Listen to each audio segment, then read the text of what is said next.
From Kern Government Television, welcome to this week's Kern County Board of Supervisors meeting, originating from the County Administrative Center located at 1115 Truxtun Avenue, Bakersfield, California.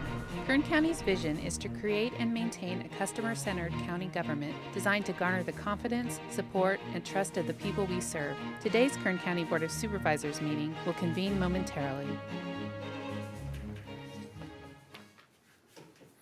Good afternoon. The board will reconvene. Madam Clerk, would you please call the roll? Supervisor Gleason. Here.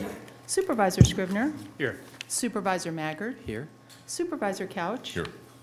Supervisor Perez. I know she's here somewhere. She is. Oh, thank you. Thank you, Madam Clerk. Mr. Nations, do you have a report for us on actions taken in closed session today? Yes, thank you, Mr. Chairman. The board met in closed session on items 59, 60, 61, and 63 from the morning agenda. There were no reportable actions taken in closed session. Item 62 was continued to March 20th. Thank you. Thank you. We're going to deal with our consent agenda first this afternoon. Consent items are listed on our agenda with a CA or a C above the item number, and they're considered to be routine and non-controversial by county staff. The CA represents the consent agenda for the Board of Supervisors, and the C, letter C alone, represents the consent agenda for the Kern Sanitation Authority. Consent items will be considered first and may be approved by one motion. If a member of the audience wishes to comment or ask questions about an item that is on the consent agenda, they may do so prior to our vote being taken. If a member of the board wishes to remove any item from the consent agenda, that board member may do so, and it will be considered in the listed sequence that it appears on the agenda. So let's go through what those consent items are this afternoon, beginning on page 2 of the afternoon agenda, item number 5.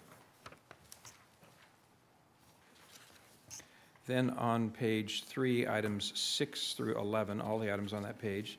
On page 4, all the items 12 through 15. On the, sir, I'll come to you in just a second, okay? Yeah, I'll come to you in just a second, sir.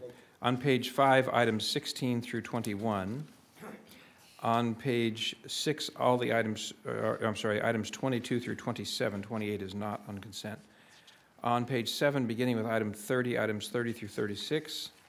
Beginning on page 8 with item number 37, 38 and 39, and then 41 and 42.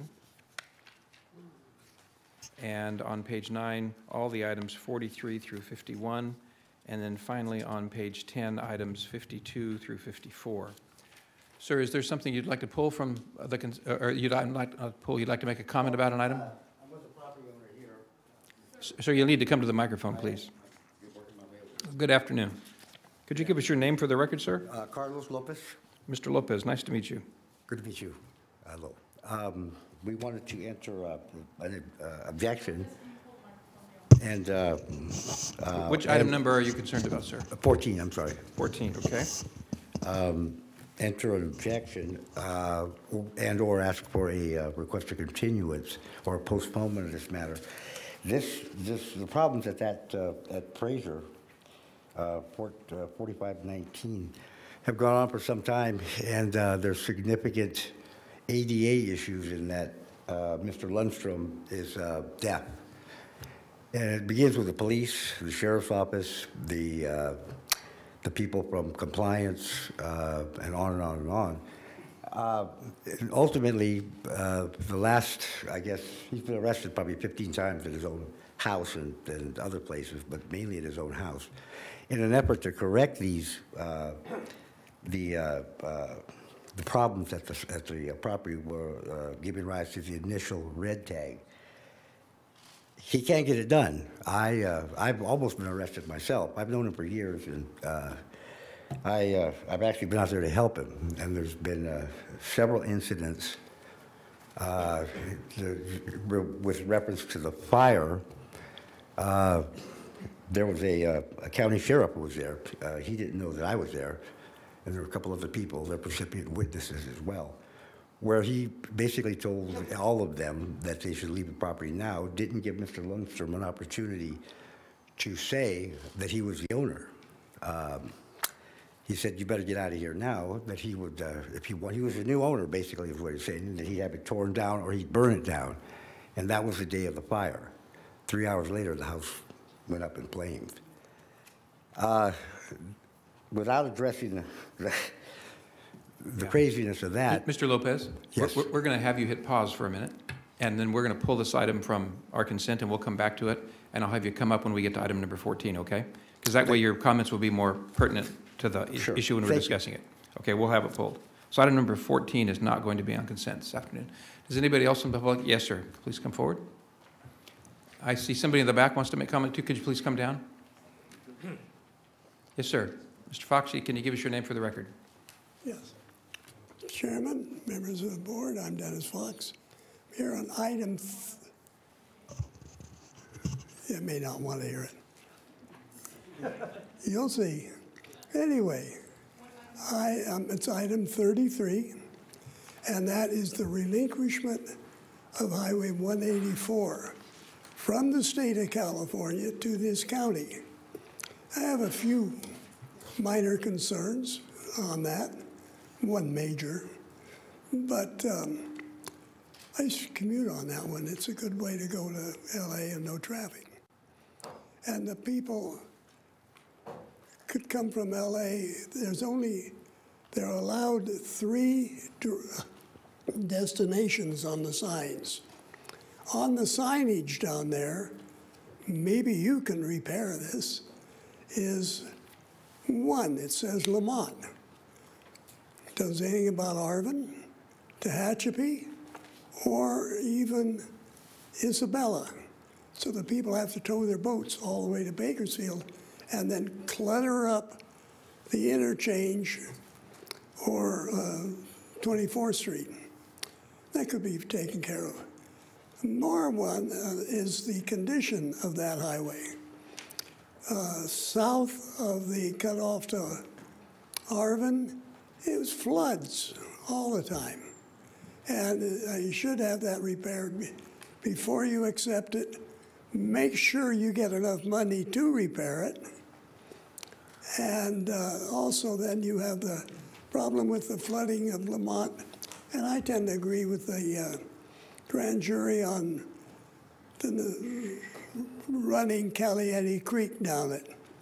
So rather than maybe having, the Caltrans operating that, or the county, you might want to give it to another state agency. The one I have in mind would be the Parks and Recreation, Division of Boating and Waterways. Thank you. Thank you, Mr. Fox. Yes, sir. Can you come forward, sir? Can you give us your name and which item you'd like to speak to, sir? Good morning, good afternoon. This is Ralph Robles, and I'd like to discuss item 32. In the interest of transparency, it just seems to me that if this board is going to support a state legislation, it should give a quick, short report on what the issue is and why you're supporting it. Thank you. Thank you, sir. Anybody else from the public wish to make comment about any item that is on consent? Okay, then we are going to pull item number 14. Are there any other, let's return to the board, or board members wish to make any comment or any other action? Mr. Chairman, could we request item 32 to be heard separately as well? Yes, we could. Thank you. Thank you. So item 32 and item, the other was 14, wasn't it? Yeah, 14 Yes. are off consent. Okay, then is there a motion for us to approve the consent calendar and to adjourn as the Board of Supervisors and reconvene as the Kern Sanitation Authority? So moved. Is there a second? Second. Please cast your votes. The motion is approved. All ayes. Thank you. At the top of page 2 is the consent item for the Kern Sanitation Authority. And does any member of the public wish to make comment about that item? How about members of the board? Is there a motion then to approve the Kern Sanitation Authority consent item and then adjourn as the Kern Sanitation Authority and reconvene as the Board of Supervisors? So moved. Thank you. Is Second. there a second? Please cast your votes. Motion is approved. All ayes. Thank you very much. This afternoon, Supervisor Couch is going to do item number 2, which is presenting a proclamation proclaiming March 18 through 24 as National Surveyors Week in Kern County. Supervisor Couch? Motion on the proclamation. Second.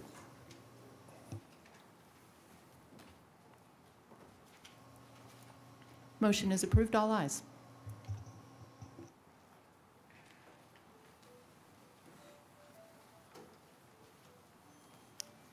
We have quite a few surveyors here.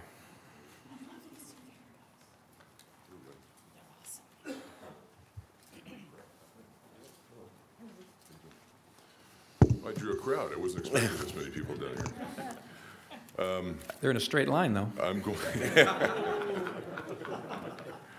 going to read the proclamation. I'm not going to say a whole lot about it because I know that Mr. Fenton wants to make some comments, and he would also like to recognize Donna Fujihara, who is our county surveyor.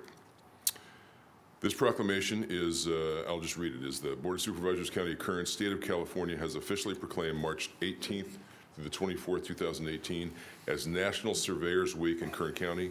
This recognition has been entered in the official board minutes signed by our Honorable Chair, Mike Maggard, dated today, March 13th.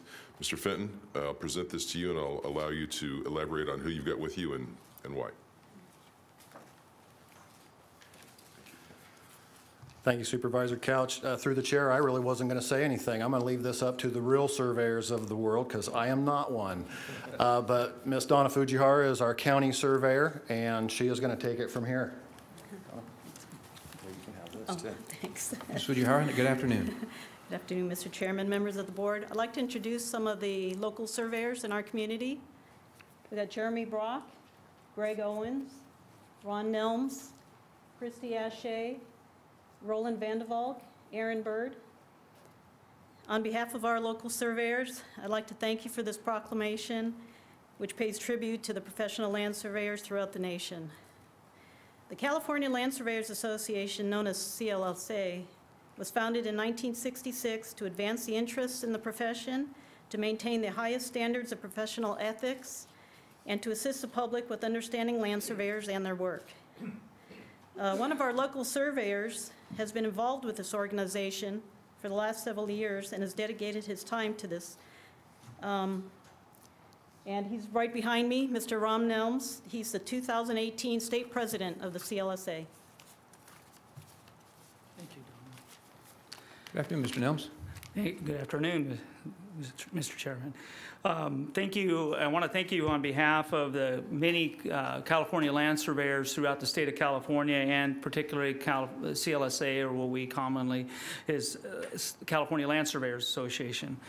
What we do as surveyors often runs under the public radar of watch, but it is also essential to the orderly development of our society. When you're driving down the street, you're not aware that all the infrastructure that's in place, the street, curb and gutter, sewer, water, storm drain, bridges, or even property lines were located by a surveyor. I am particularly proud of the county's GIS system. It was instituted several years ago, and we use it, many of our people use this, and our citizens, to look at our properties and where the information on there. With that GIS system, I remember way back when it started, the foundation was from survey control, and that's what we have today. That's it has accurate data. We do, and also a second thing I'd like to commend this county for is monument preservation throughout the state of California. We've had a serious problem with survey monuments being lost, but through the efforts of your county surveyor and others, has been able to preserve those monuments that are vital to our property lines, our street alignments, and even just quality control. We do, as surveyors, we do many things in our society that you might not see. One of the things that we're going to try to do this year is there's over 1,000 benchmarks in California, and we're coming up with a new datum that's coming in September. And these benchmarks, through volunteer efforts, are going to be occupied by surveyors throughout the state. And these benchmarks are vital for our navigation systems, our flood control, and also monitoring our subsidence. So I thank you today for making this, for next week actually, for proclamation for National Surveyors Week, and thank you for your time. Thank you. Thank you. Thank you for what you do.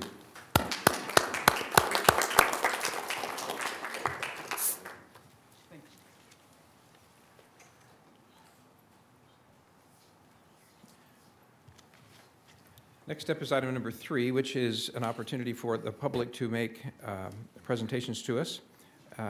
If there are any members of the public that would like to make comment to us this afternoon about any item that is not otherwise on our agenda, now is the opportunity to do that. Good afternoon. Good afternoon. Thank you for indulging. My name is Matthew Johnson. I'm the president of California Aeronautical University. I'm located on Meadowsfield Airport. And I'm here to speak to you this afternoon about the recent resignation of Mr. Richard Strickland. I was disappointed to learn of his resignation, and I'm concerned about CAU, Meadowsfield Airport, and Kern County's interest in the major federal support that's received to maintain this asset that supports CAU and Kern County's economic interests. CAU operates what is becoming one of the largest degree-granting aeronautical universities and pilot-producing institutions in the country. We employ over 60 staff to support our operation that is expected to seat over 150 students by the end of this year. As with any airport operation, there are many responsibilities that are required to keep the balance between local, state, and federal issues to support sustainable and safe airport operations. With the recent resignation of Mr. Strickland, I have much concern for how the county anticipates on following through on the many strategic and in-progress issues at the airport that depend on the FAA and federal support, all of which Mr. Strickland was managing to the great benefit of Kern County, including recruiting California Aeronautical University to the airport. A few examples that I'm concerned about include tower infrastructure and its associated staffing. Mr. Strickland's been working at the federal level to address this literally leaning tower that exists due to construction incident many years ago prior to him that was never addressed. If not addressed properly, this will likely have long-term impacts and continued safe operations, including the loss of a control tower. CAU considers the control tower to be a vital part of our continued safe operations and is deeply concerned about this federally funded repair to ensure a safe resolution. The TRACON facility. Mr. Strickland spent endless hours building relationships at the federal level with the assistance of Mr. McCarthy's office to ensure the protection of the KBFL TRACON and their services. The TRACON provides radar services to a coverage that expands greater than the control tower's airspace. The loss of this service would be impactful to local jobs and federal monies that currently support the overall safe operations at KBFL. CAU considers the TRACON to be a vital part of our continued safe flight operations. The runway reconstruction project. Mr. Strickland obtained federal funds to reconstruct the runway at KBFL. There are very few airports that receive this kind of federal funding that KBFL received to reconstruct its runway. Without a comprehensive understanding of this approximately $40 million federally funded project, CAU is concerned about the operations disruption and who will have the understanding of the details that will be required to complete this project on time and on budget using federal funds. Air service. Kern County is fortunate to be one of the few counties left that receives Part 121 scheduled air service. This service is critical to Kern County on many levels. Mr. Johnson, we allow 2 minutes per person, so you're a minute past that. So can you kind of sum up for us? So that's a very important element. Also, just overall enterprise management, the management operations. And I'll end by saying that I was shocked to learn of the resignation of Mr. Strickland, and it's generated many questions and concern for CAU about the ease in which the Board of Supervisors accepted his resignation, including the lack of asking CAU, the largest airport employer and takeoff and landings producer, for any input about his performance.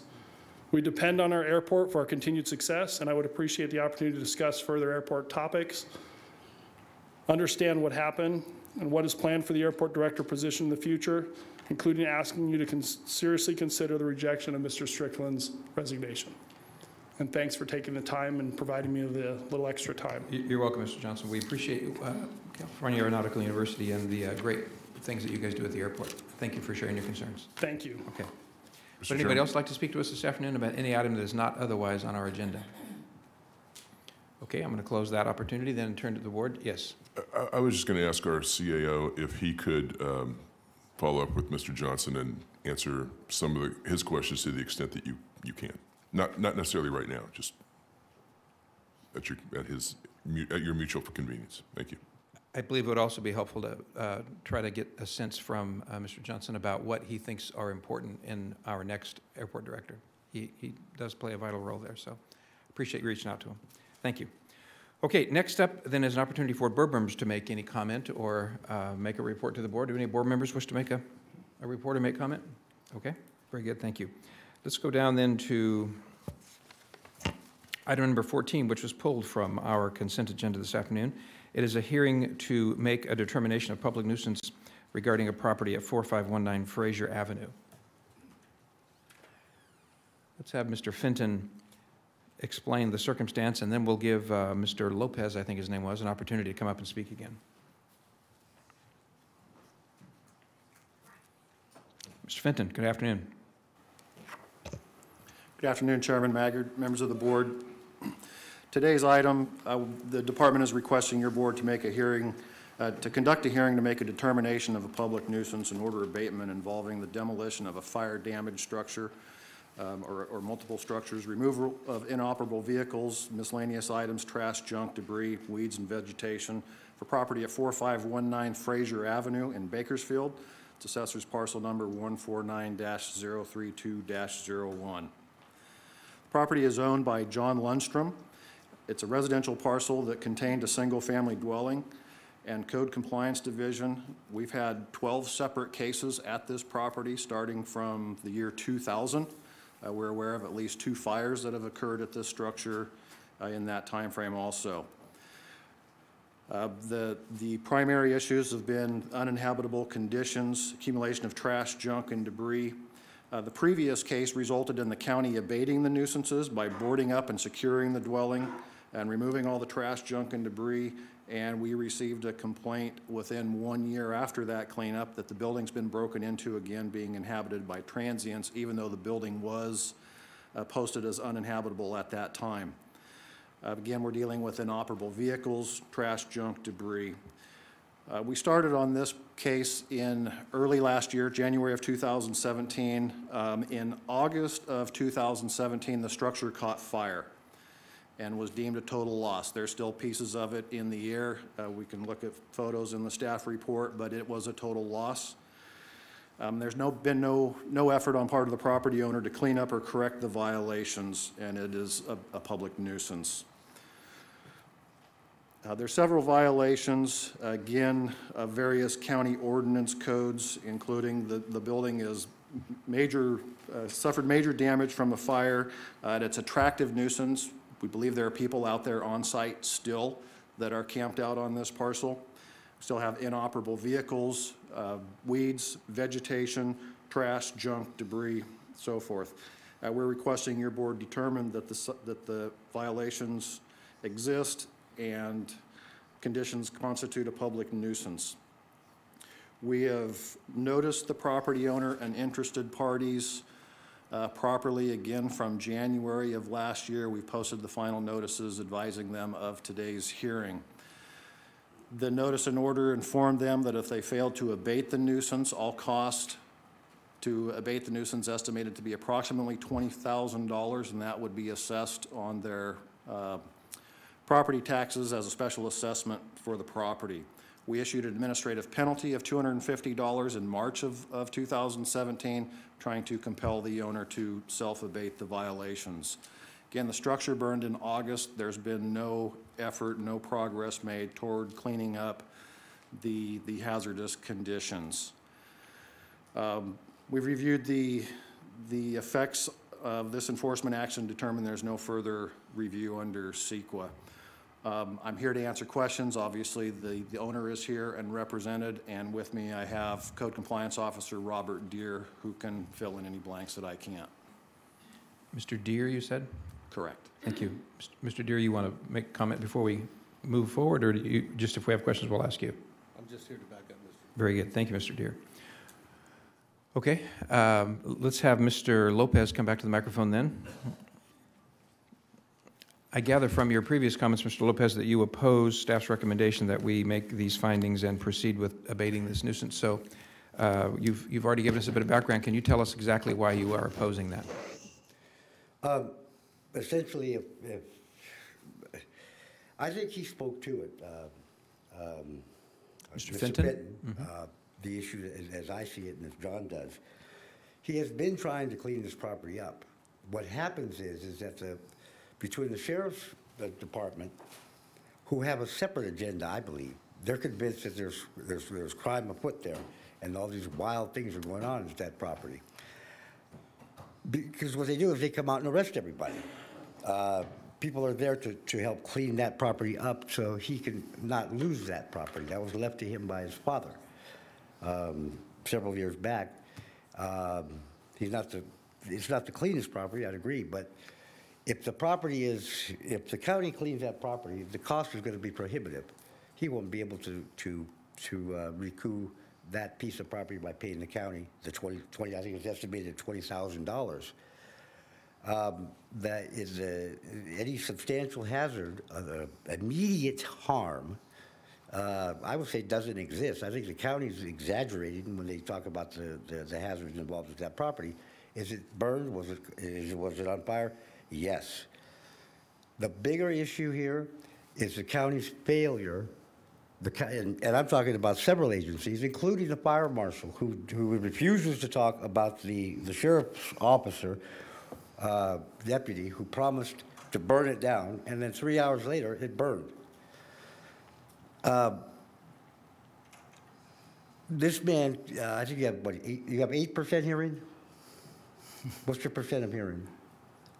I can't tell syllables. The bones don't move with the ears. The county can allege notice any way they want to allege the notice, except it doesn't comply with the ADA, Americans with Disabilities Act. I haven't seen any effort at compliance on their part. As I say, I know John personally. I live around the corner from him. To get with this man and help him.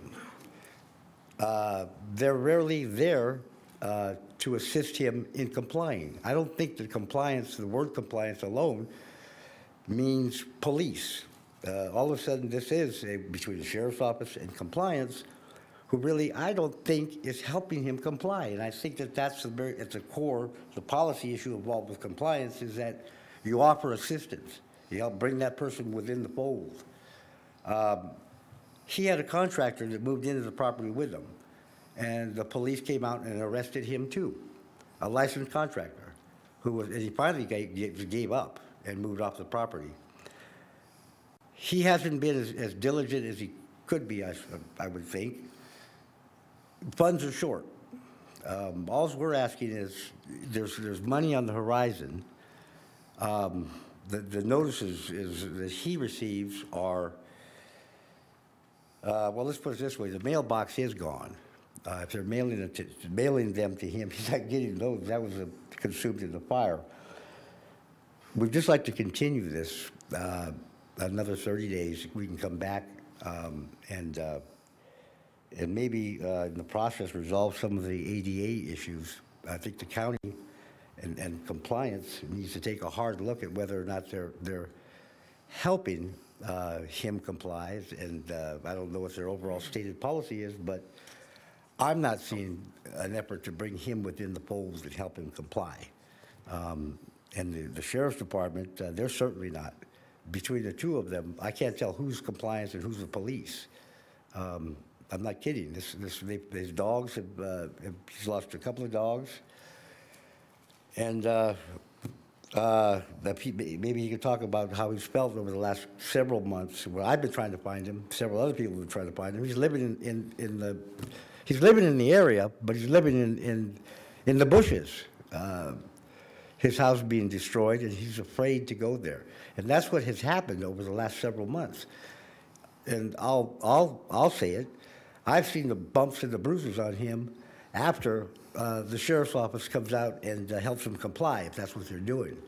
But I think there's more that the department can do, and I think with respect to the overall policy of the county of Kern and EDA, where that's concerned, we need to work on it. I think it'd be an opportunity for everyone to get involved and make this thing right.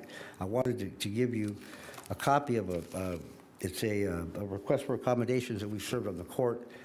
It was August the 10th of 2007, and I believe at that time there were two arrests at his house, a contempt order that was pending for violating the one order, And a couple of other, at least two other. I've been arrested 11 times, and then 13 people besides myself at one time cleaning the place up during working hours. This is They've all been dismissed in the interest of justice on me, but my workers, my friends, it's unbelievable. Okay, so let's turn this back to Mr. Scrivener. Supervisor Scrivener is the supervisor for that area, and see what he says, and then we'll do you have something else to say, sir? Yes. This is a signed order from Judge Ralph Wyatt. It at the requests for accommodation, a special request. One of them was, and I'll read it. It's a special request. And I have a copy for each of you if you'd like to. Yeah, we'd like to give that to the clerk in a moment.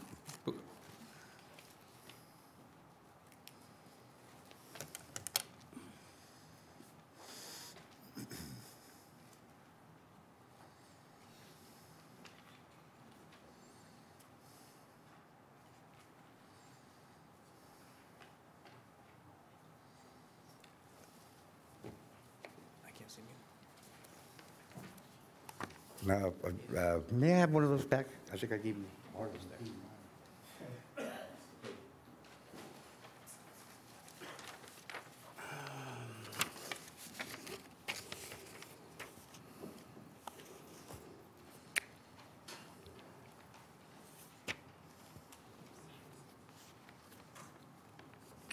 A tractor and a dump truck and a two-man crew could clean this up in 2 days. Okay, Mr. Lopez, can you proceed? Yes, paragraph 1 says type of proceeding, check criminal. But it says other, and we have the county, red tag, close quote, trespass comes after dismissal, semicolon, ADA, and res Mr. Lopez, judicata. are you aware that at the top of this page it says applicant's information to be kept confidential? Yes, I am. Are you waiving that? And is Mr. Is the gentleman willing to waive this? But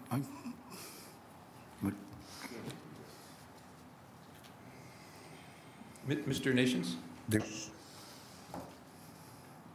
Sorry, Mr. Nations, can't see you because you're behind the corner of the dais over there. We have too many people at the table over there. Is this something that we should have him discuss, or is this something that we should take in confidence and deal with? Well, there's really no way for your board to handle something like this in confidence. If the individual wishes to waive confidentiality, you can discuss it here. If he does not, it's not really anything you could take up in public.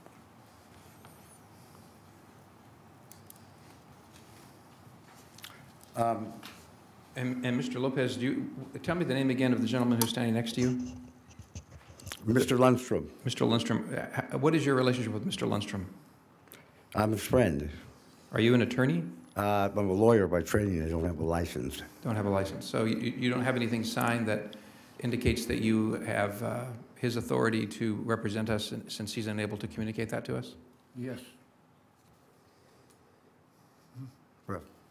I believe he just indicated yes. I mean, he can hear me? I don't know. Well, I don't know either, yes. sir. Let's pause for a moment. You want to say something, or you just want to hear from Mr. Nations? Yeah, I would like to ask a question, thank you. Mr. Fenton, has anyone from Code Compliance met with either of these two individuals about this property? Is this the first time that, as far as you know, your staff has heard from them on the violations that started in what, January of 2017?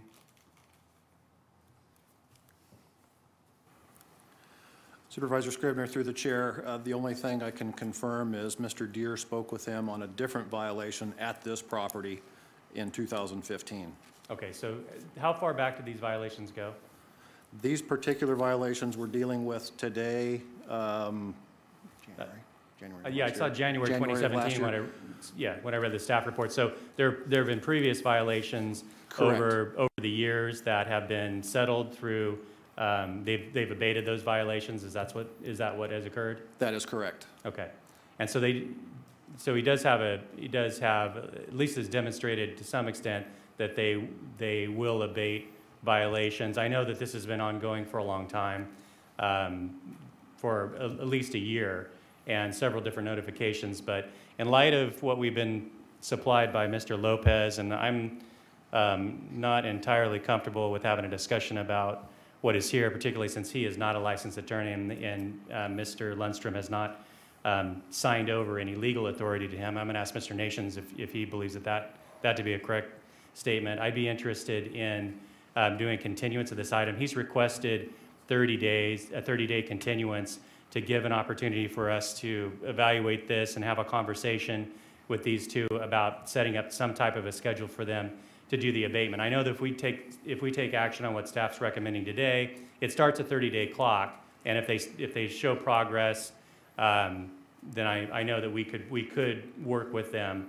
on it. But I think in light of what I've heard so far, I'd like to go ahead and grant a continuance of this item and then come back to us once you've had a discussion with them and if we can figure out if there's a pathway forward. So that's what I'd like to do. Thank you. The next meeting that's closest to 30 days is April 17.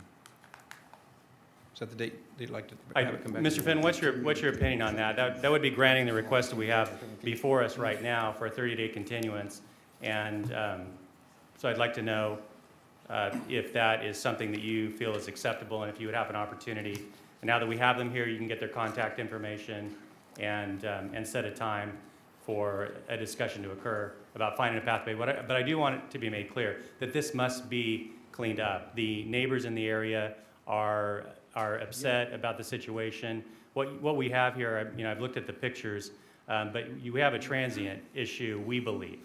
And we can't have a situation where homeless are on a property and the neighbors are objecting, creating a nuisance and potentially danger for the community. But I am willing to grant the 30-day notice. Mr. Fenton?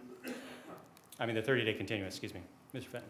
Supervisor Scribner, through the chair, that's fine. I would just point out, you're correct. You mentioned the recommendation today was declared a nuisance, and if they don't do something within 30 days after us posting us, then the county would take action to clean it up. We could also change that to 60 days or something else so we didn't have to come back to your board. But if we want to just continue it, that's fine. I don't have a big issue with that. I do have concerns because you've seen the photos. This one has me nervous. There's people out there, and this is an unsafe, attractive nuisance. But if we can sort through this and get some resolution in 30 days, I'm with you. Yeah, and I take your concerns seriously. I have them as well. But I'd like to give a 30-day continuance. We come back in 30 days, and gentlemen, there needs to be a plan for cleanup, or I'm prepared to proceed with declaring it a nuisance and having the county abate it and then place that lien on your property. So is that a motion, Mr. That's a motion to continue this for 30 days. Thank you. Supervisor Perez has pushed. Thank you. Supervisor Scribner, I don't mean to step on your toes. I'm just curious if we have any clue what the reasonable accommodation would be here.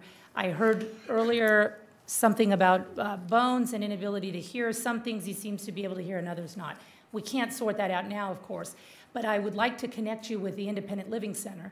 They have lots of folks there that work with hearing impaired, other challenges that perhaps could be a middle ground for maybe gathering some volunteers and getting some help out here, because the situation seems complex and challenging.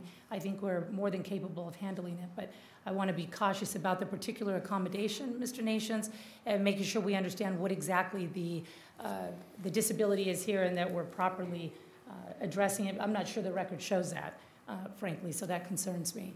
I appreciate that, because I did write down, I wanted to ask staff about the statements made as far as ADA compliance, and so appreciate that because I did forget to make mention of that. So, Mr. Nations, please. Just a second, Mr. Nations. So, Supervisor Perez, are you seconding his motion? I would second the motion, Thank you. Chairman, and I would also, if somebody can gather these folks' information, we work very closely, Supervisor Scribner, so I'll follow your lead with the ILC, but I think they would be very helpful in helping us meet this particular unique need. So we want to help you, sir. Our CAO there, Ryan Alsop, will give you the information. He's waving his hands. or I one had hand? a response to some of what was said. May I respond? Briefly, sir, it's gonna be taken up again, so you can briefly make one more comment. Well, as to ADA, I think the Americans with Disabilities Act is very clear that third parties can evoke the authority and the power of that act. You don't have to be a direct recipient of the brutality of discrimination or ignorance. And I think your point's well taken, the referral. But I think the county has a non-delegable duty here with respect to ADA peoples. And it has an affirmative obligation to teach those rules contained in the ADA to the employees, to law enforcement, and the rest of it under the terms of that act itself. So I would add that as a caution. And the other thing I wanted to point out was the order by Ralph Wyatt says that basically the county has to go back and start over before the red tag process because he threw Mr. Lopez, you're referring to an item that we said was confidential, so. Oh, I didn't hear that ruling. Well, then I would object to that ruling. And why don't you, Mr. Lindstrom, why don't you have a seat right there in the corner? And we will have Mr. Fenton gather your information, or Mr. Alsop can gather the information. Sure. Yeah. Okay, so we have a motion and a second to continue this item for 30 days to April 17. Any other comment? Chairman, excuse me, it looks like the gentleman left something on the podium. Yeah, those are ours.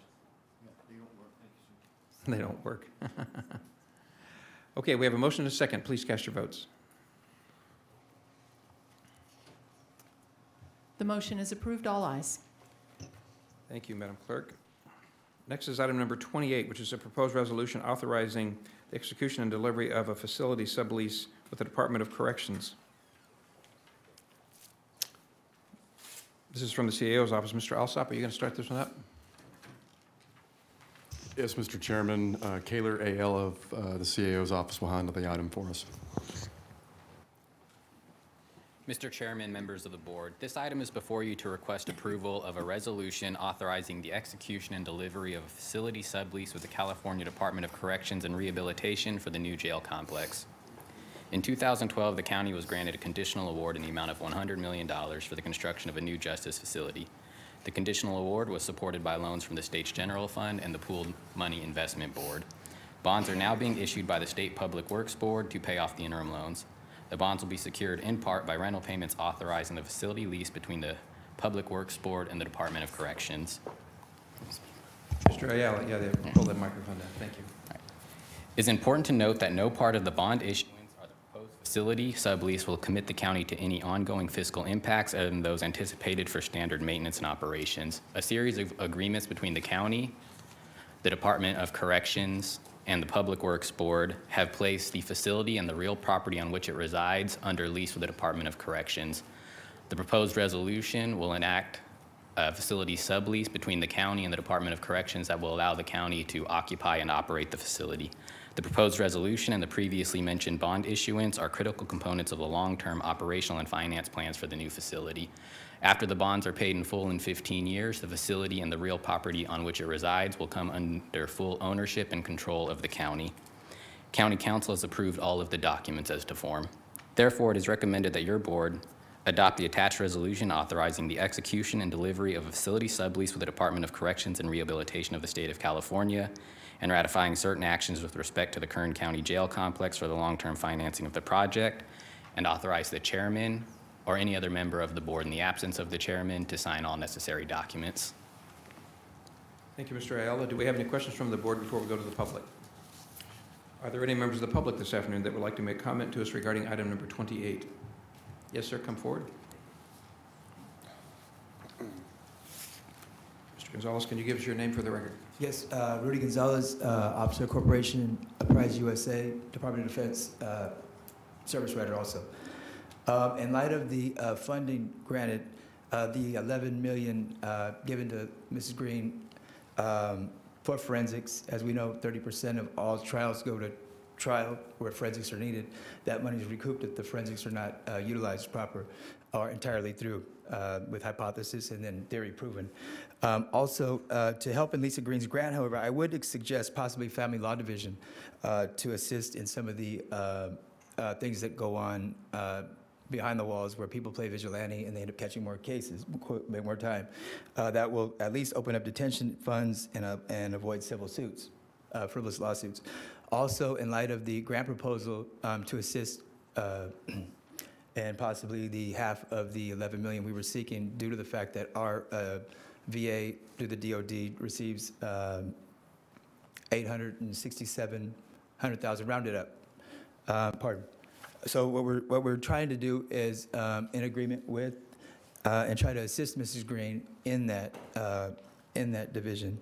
We also feel that it would be also beneficial for Mrs. Green's department to also be allocated certain funds with the CR, civil recognition, for officers to be able to detect civilian status.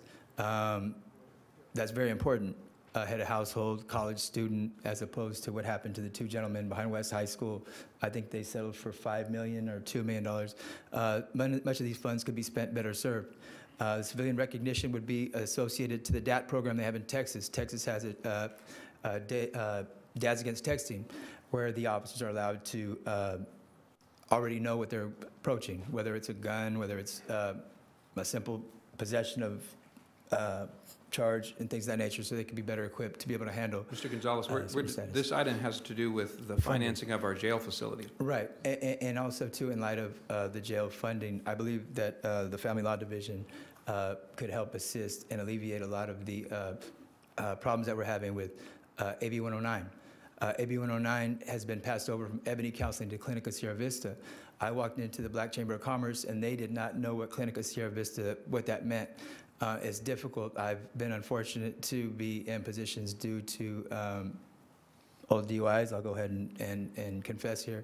I since stopped drinking. At any rate, in light of all these matters, when you're in a bus and you're shackled up and you hear Clinica Sierra Vista and you're African American or you're Caucasian. Mr. Gonzalez, we're talking about financing a jail facility, so if you want to make Right. comments So about the that, please do. programs- If not, the then reentry can you just have a programs- seat? Mr. Maggard, again, the reentry programs are not allocated properly and distributed to the Caucasian and to the African American. We're afraid that that will cause inner city distress.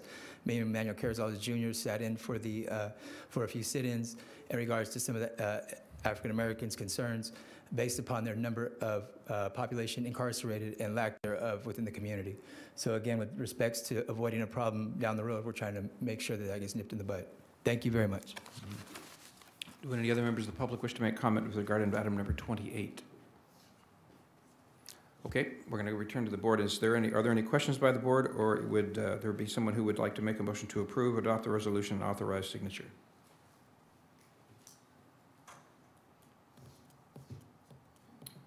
Motion on staff's recommendation? Thank you, Supervisor. Is there a second? Second. Any other discussion? Please cast your votes. Motion is approved, all ayes. Thank you. Item number 29 was pulled from consent. It is a proposed resolution authorizing the execution and delivery of an indemnification agreement with the Antelope Valley Water Storage LLC. So that would be Mr. Alsop, I believe. Yes, sir. Mr. Chairman, members of the board, this item is to request that your board adopt a resolution authorizing county staff to execute documents related to a grant application to the California Governor's Office of Emergency Services, or Cal-OES, in the Hazard Mitigation Grant program for $15 million. As you may recall, a couple of weeks ago, your board approved moving forward with this grant. This is simply to authorize the execution of specific documents. One, an indemnification agreement between Kern County and the Antelope Valley Water Storage LLC, a letter of designation of applicant's agency resolution for non-state agencies, designating representatives of Willow Springs Water Bank as agents to Cal-OES, letter of maintenance from the County of Kern, and finally a letter of funding match commitment naming Antelope Valley Water Storage LLC as the entity responsible for providing the grant match of $5 million. It is recommended that your board adopt the resolution, authorize the chairman, sign the agreement, and county administrative office to sign all grant-related documents as drafted. Thank you, Mr. Alsop. Are there any members of the public who would like to make comment about this item?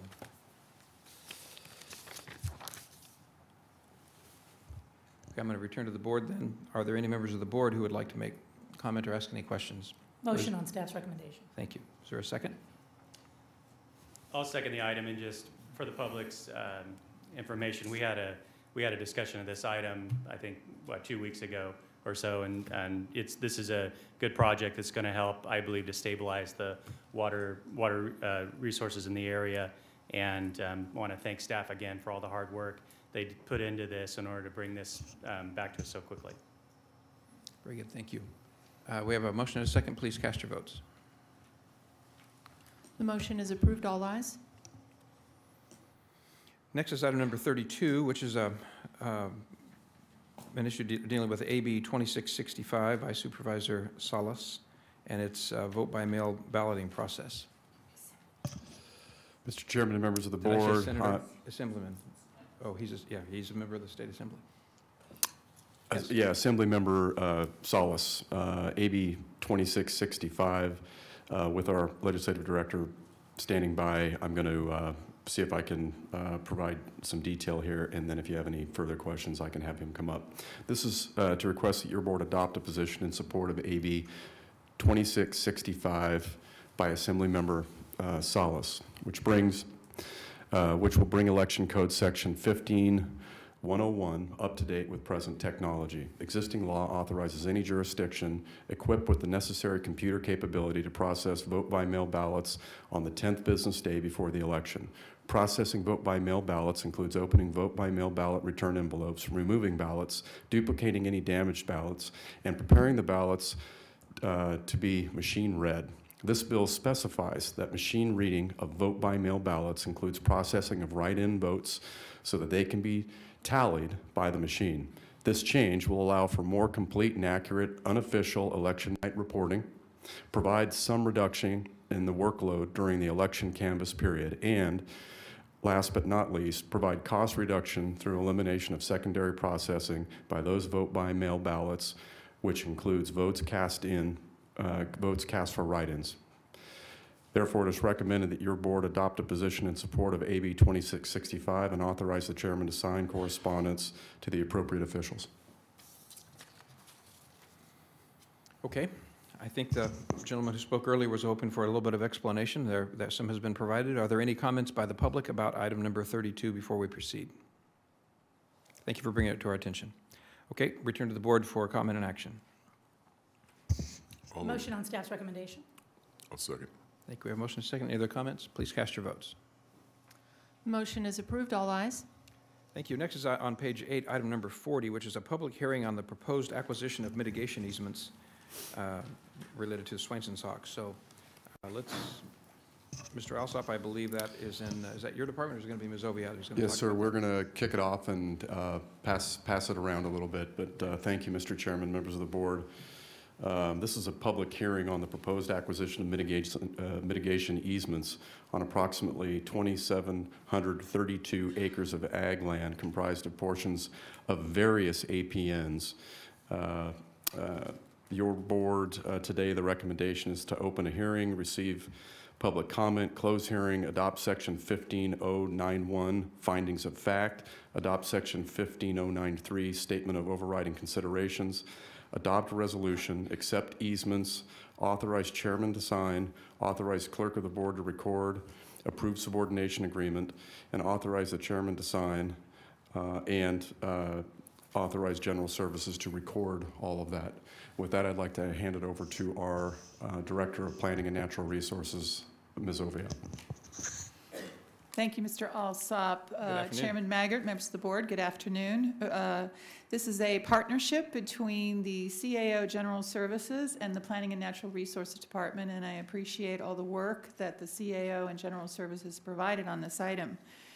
Your board and the public has been provided a complete package that includes all the easements, it includes subordination agreements, it includes background on the project, and an addendum environmental impact report. This matter is the actual implementation of a mitigation measure for an agricultural preservation easement that benefits the Swainson's Hawk. it is not a mitigation measure to conserve Swenson's hawk habitat as been presented by many of the comments you've received. We have attached all correspondence to your board letter. We have provided additional handouts today with all the correspondence that's been provided.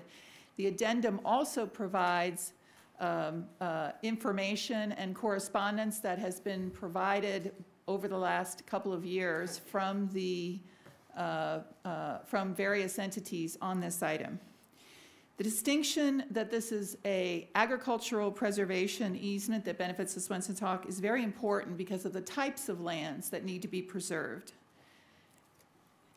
The county has prepared an addendum EIR that documents the details and efforts expended to find appropriate property. The addendum includes specifics on the actual entities and properties and locations that General Services diligently reviewed, the nexus issues for the length of the easement, and the unsuitability due to the water adjudication in the Antelope Valley of the Antelope Valley being a location. The county retained Jim Estep, whose resume and credibility as a leading expert in California on the Swenson hawk is also included in the record, along with his biological report and background information he provided to us that he wanted included in the record. That is all in the addendum that has been provided to your board and provided to the public. Some of the issues that have come up in the correspondence you've received in the presentation you'll hear today, I would like to address. So the original funding was calculated based on the cost to the applicant, which at that time was SunPower for this big solar project, only on the Kern County side. The Los Angeles portion of this project has already mitigated. So this mitigation is only for the Kern County portion of the project. That original funding was calculated based on the cost to the applicant to acquire the lands identified by the Sequoia Riverlands Trust in the Central Valley. They had a tentative deal with the applicant SunPower at that time for this amount, $14.323 million. At that time, your board believed that they could acquire land that qualified for that sum, as your board was in discussions with the Onyx Ranch in the Lake Isabella area. However, your board declined to complete a purchase of that ranch, and the mitigation funding was then carefully retained in a dedicated trust fund for only this specific purpose. No staff cost for the work of general services and planning has been taken out of this funding. The funding of $14.323 million was obtained as full completion of the mitigation measure on the part of the applicant for the loss of agricultural land that the solar project would now be built on, and that agricultural land also had to benefit the Swenson's hawk. The mitigation measure is not Swenson's hawk habitat loss. That is a misrepresentation that continues to seek into the various correspondence that you received. There was no dollar amount in the mitigation measure. It was based on the number of acres impacted and how much it would cost to obtain an appropriate easement. Therefore, if the county was unable to fund the 2,732 acres for that cost, the county general fund would be obligated to make up the difference. The agreement at that point was that the applicant would provide the sum of money, the mitigation measure would be signed off, they would then move on. Therefore, if the county had been unable to obtain 2,732 appropriate easements that also benefit the Swenson's hawk based on a biological report, the county general fund would be obligated to complete that mitigation measure. Since the county was able to negotiate a price for qualifying land that is below that amount, the difference will be retained by the county general fund. Nothing in the mitigation measure or letter provided to SunPower, which you and the public has a copy of, obligates the county to use the remaining money for any specific purpose. In contrast, if a mitigation measure lists a specific use, and your board has seen many of these mitigation measures, such as the applicant shall fund a fire truck for $850,000 and pay some amount on every building permit, for example, then any funding provided by the applicant would be earmarked for that use and could only be used for that specific item, and when we got up to that amount, they would cease paying. So if the fire chief found a fire truck for less than $850,000, we would not be able to retain it because there was a specific amount that they were paying. In this case, they were not paying a specific amount in the mitigation measure. They were paying an amount that was sufficient to acquire the necessary acres, which was 2,732 qualified acres. The proposal from various organizations to use the remaining money ranges from paying a third-party land trust to manage the easements. They've requested that we buy additional Swenson hawk habitat, which once again is not required by the mitigation measure, and they have also asked to fund Swenson hawk research. Staff has diligently reviewed these suggestions with the CAO, and the CAO has declined to recommend to your board for the following reasons. County staff is fully capable of managing the easement restrictions and ensuring compliance. Therefore, we do not believe it's necessary to retain a third-party land trust. The mitigation is not specifically for Swenson hawk habitat or research, and there are other more pressing needs in parks, libraries, and other budget priorities. And if you have questions about that, I defer to Mr. Alsop. Comments also allege that the county is required to fund a special ongoing monitoring program and that staffing has not been identified. Further, they assert that a third-party land trust has more capability to ensure the enforcement of the easement documents. Staff does not dispute that all of these third-party land trusts are fully capable of managing the lands that they have. However, the county currently manages with full-time staff a variety of properties and easements that include restrictions. County staff also has powers that a third-party land manager does not. For example, after execution of these easements, my staff will put a hold in the building department online program for all of these properties. That will automatically ensure that any and all building, water well, or other permits are appropriately reviewed for compliance.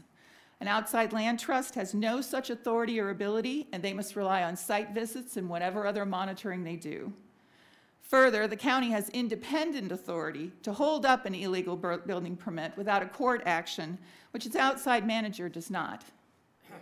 So there is no third-party trust that can call up the building department and say, please put a hold on this parcel. That is not, otherwise we'd be putting holds on parcels for a variety of different things that are outside our authority. This is within our authority.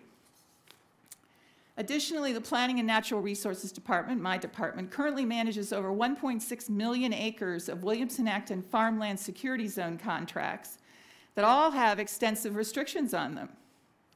Adding another 2,732 acres to that responsibility will not require additional staff. Planning Division has 50 employees. General Services has another 187, any of whom can be deployed for random site reviews. And we've established with the applicants for these easements the process of review. In addition, the county resources ensure that any biological consultation can be funded out of current budget line items. I'm not completely conversant with all of the land trusts and their number of employees, but when I went online, one of the local land trusts have approximately 15 employees. In summary, the county has established, funded staff resources to manage these easements.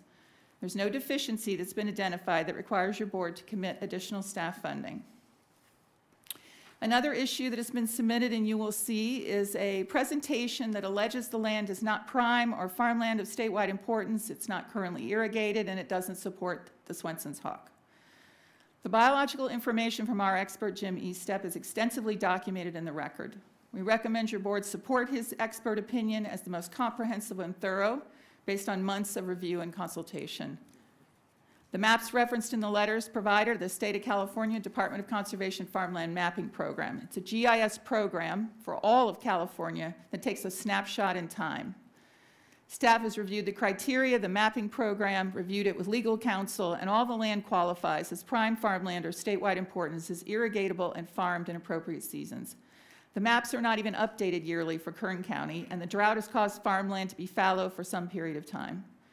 The mapping program provides for a review by local jurisdictions, and all of this 2,732 acres will be mapped in the next update as either prime farmland or farmland of statewide importance in full compliance with the criteria. You're also going to hear questions raised as the condition of the land.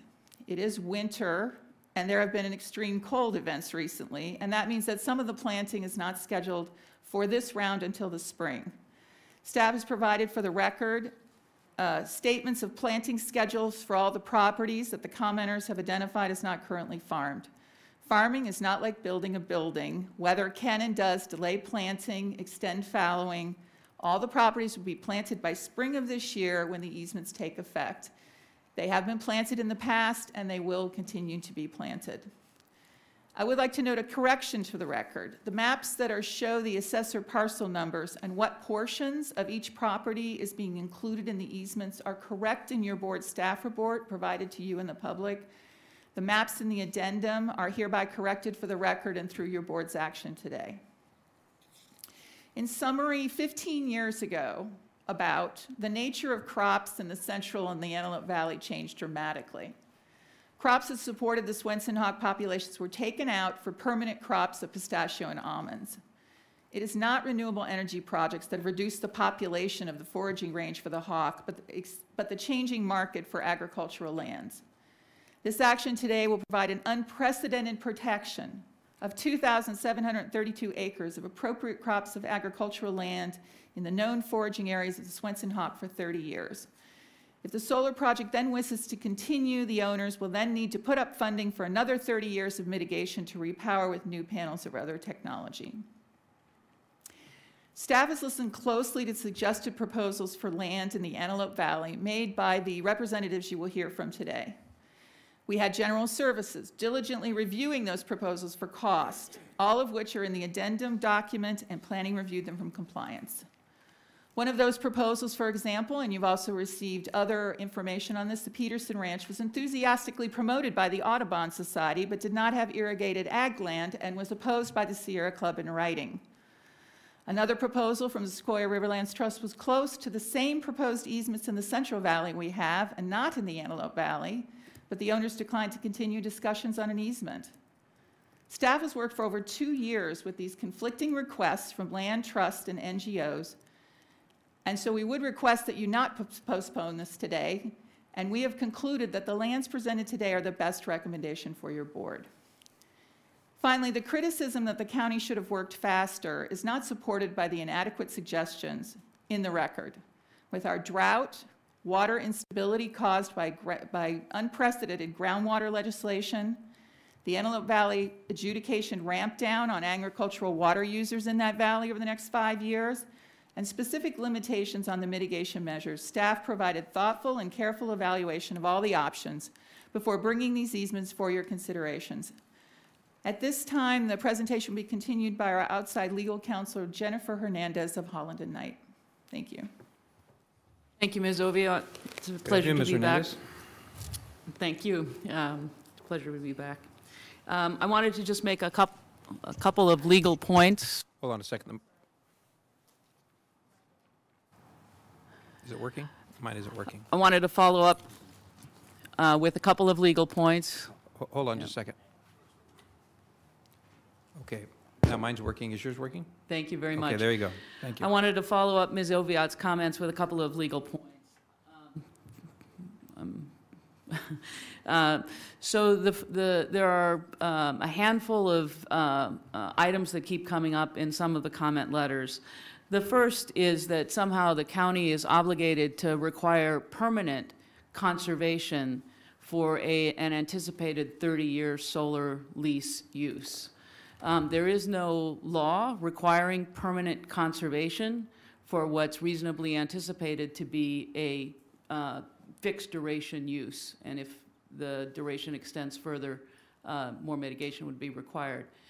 Importantly, the only case law on this point of allowing conservation easements, which are permanent by definition, I'll get to that in a minute, to be a mitigation approach, involves a quarry which permanently altered the nature of the land such that it could never, after having been quarried, be agriculture ever again.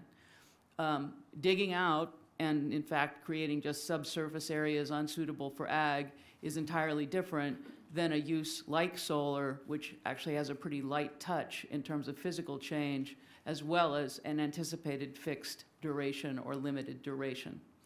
So the requirement here is for an agricultural easement, which is called agricultural conservation easement. I'll get to that in a minute, but that corresponds to the anticipated period of operations. It's important to recognize that that duration limitation is not only appropriate under the Constitution for nexus and rough proportionality, but those two concepts, there be a nexus between the impact and the mitigation, and rough proportionality between the mitigation and the impact. Those are actually embedded in the CEQA guidelines at section 126.4, subsection A4, A, and B, nexus and rough proportionality. There is, interestingly, at least to me, a CEQA nerd, a proposal by the Office of Planning and Resources to make, or to require conservation easements to be, quote, permanent when used in a CEQA context, as opposed to used in a statutory conservation easement or tax conservation easement context, which is different. That proposed guideline is not yet adopted or in effect, and various comments continue to be made about rough proportionality and nexus. Another point you'll hear today is a disagreement between experts on the suitability of habitat land, which is to say foraging land for Swainson's hawk, which is agricultural land. And agricultural land is what this is about, which can be used as foraging, not, quote, habitat land. The disagreement among experts is a normal thing in CEQA, and I know your board has heard it all the time. Section 15151 of the California CEQA guidelines allows a lead agency such as yourself to decide a disagreement among experts, and Ms. Oviatt has described the considerable work your expert has done, both initially, throughout the last couple of years, and then in response to the recent spate of comments suggesting other property. Finally, there is no disagreement here about the law of what's called a conservation easement, which has a statutory definition in state law as well as a tax definition in federal law. This mitigation measure, which was created by the county, is not a conservation easement for either of the state or federal conservation easement definitional purposes. This is a mitigation measure, and it's a mitigation measure for anticipated temporary loss of foraging habitat useful to Swainson's hawk, which occurs on active ag land, and this is active ag land. So we have gone through this record, and we've gone through all the comments made. You will hear disagreement, there's no question, but I'm confident that we are on solid legal ground. Thank you, Ms. Hernandez. Okay, any other comments from staff before we give an opportunity to the public to give us their perspective? Mr. Alsop, did you have anything else to say? Anything from the board? Okay, then let's open up the public hearing. We'd love to hear from the public as to what their thoughts and concerns might be. Who would like to go first? Mr. Love's already up. He's going to go first, I think. Good afternoon, Mr. Love. Could you give us your name for the record? All right. Good afternoon. My name is Harry Love. I am a past president of the Kern Audubon Society, currently the conservation chair, and this marks my 50th year living in Kern County, so I guess that's a nice thing to say. And a reason I'm here today is to get you familiar with the bird, because you hear Swainson's hawk and you're wondering, well, what? Have I seen one? Have I heard one? Do I know enough about him? And I want to thank this opportunity for me to educate everyone here today about this unique bird. Well, as you can see, it's named after William Swainson, British naturalist. And colloquially, it is known as you can see, grasshopper hawk and locust hawk, which might tell you about something about its feeding habits. This is what the bird looks like, and I think since we're out indoors, maybe you want to hear what it sounds like.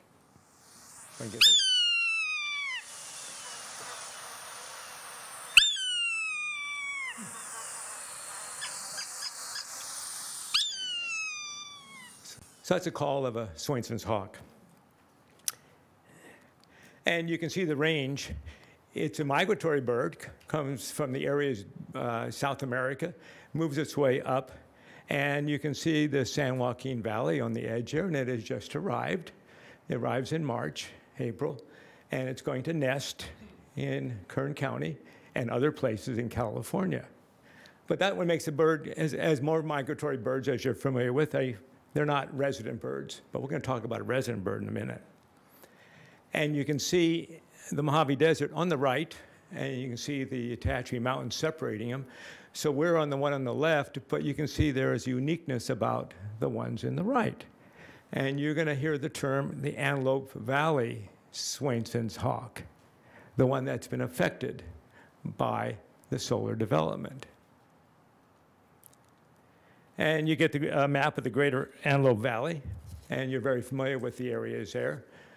With Mojave to the north, we're Kern County, and you can see that the dividing line between Los Angeles County, Lancaster down there, Palmdale. So, and you can kind of feel where the, since it is in both counties, the built solar farm, you get an idea of the geography. And Joshua trees, and they're out in the desert there in the valley, and that is a nesting place since hawks need to have a tree to roost in because they are a predatory bird that's going to look for prey. And they're also going to build their nests there.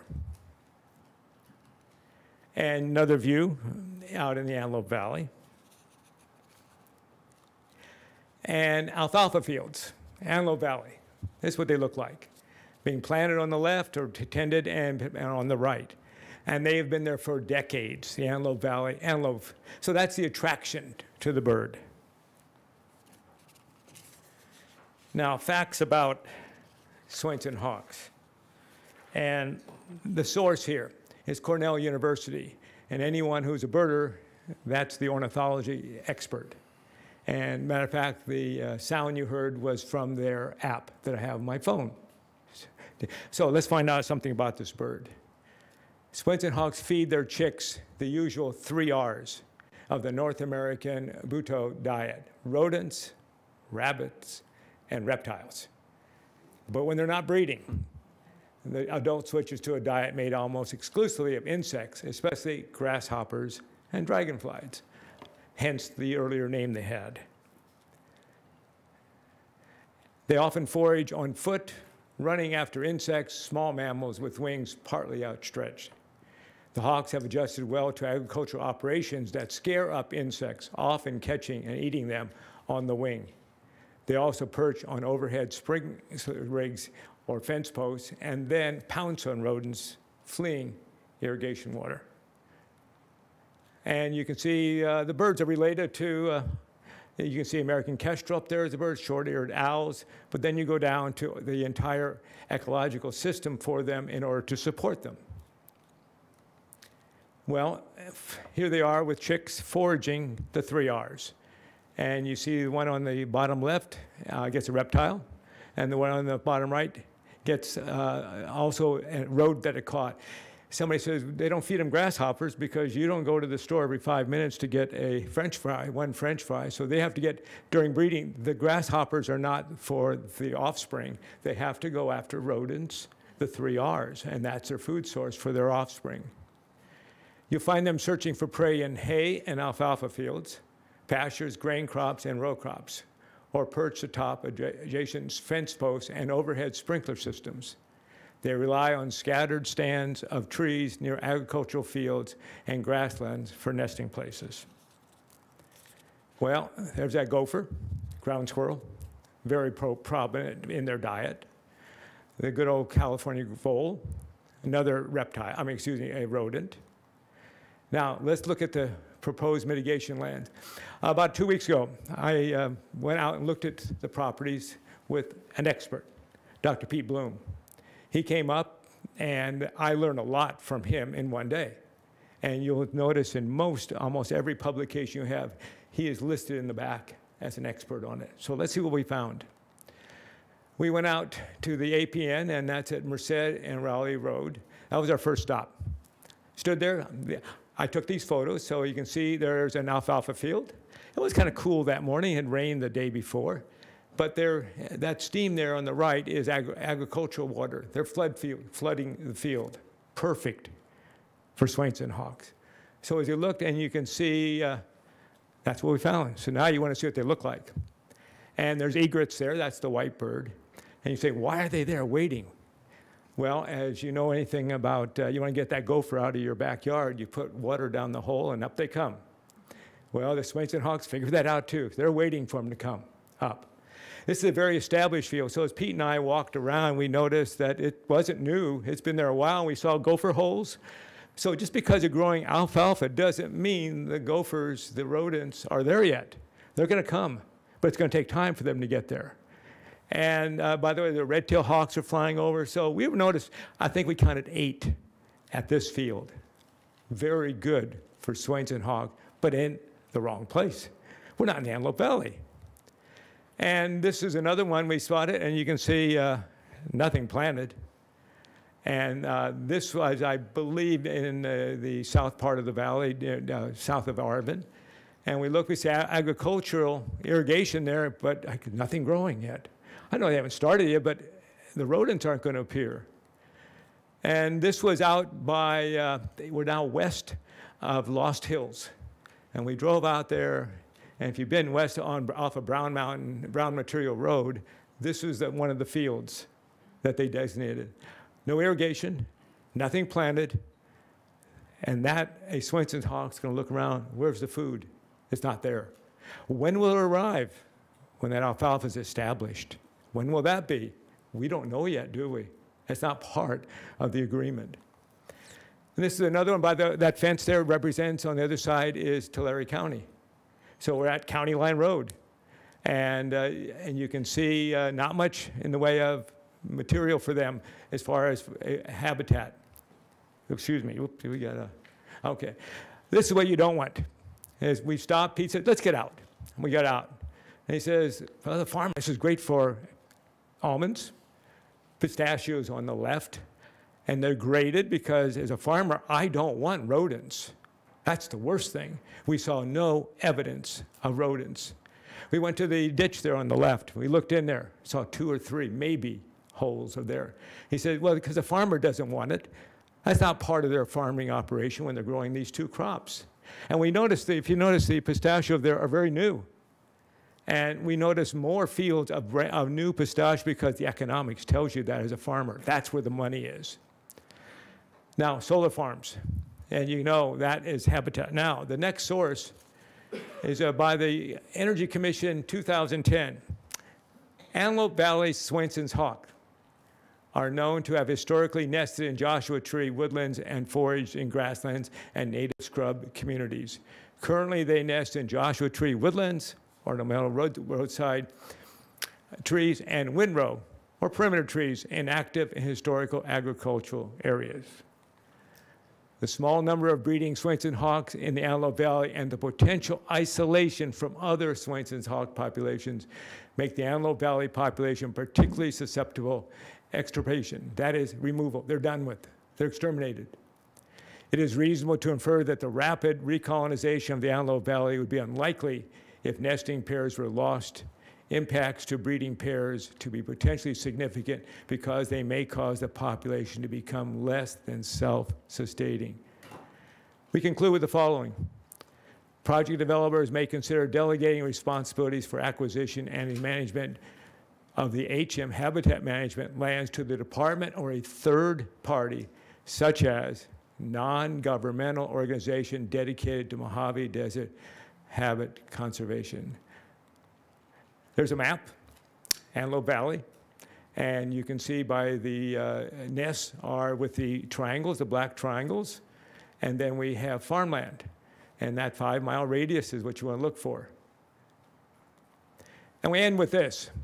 Obviously, Antelope Valley is very proud of the fact that they have a fair, and it was held this last August, and you notice it's called the Fair Alfalfa Festival. So I think that they have seen alfalfa as a benefit to them economically, and we know the Swainson's hawks do too. So I hope you take this information about the bird. Now you become not an expert, but now you're familiar with what bird we're talking about. I want to thank you very much. Thank you, Mr. Love. Glad you've been here 50 years. Who'd be next?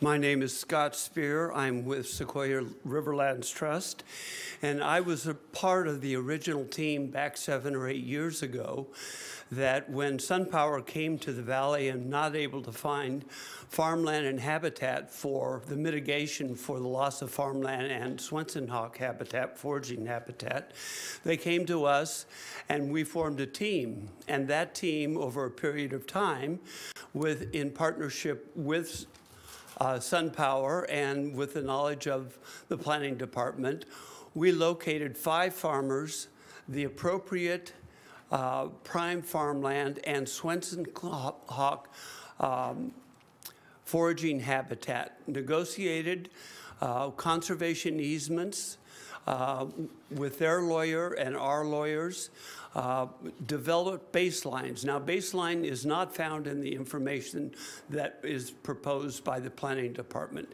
A baseline basically says, here's the property, here's the conditions, and this is what we're protecting.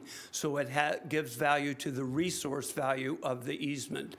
And with a baseline, every year you go out, meaning we would go out, Sequoia Riverlands Trust, go to the photo points of all that surround the property, take additional pictures, and record whether or not there have been any changes on it.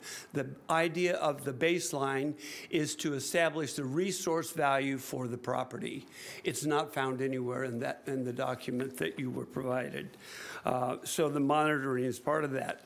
And the planning department mentioned that once we actually, back up, once we'd gotten down to the road, we were ready to close all of these agreements. And the county stepped in and said, we're taking over the project.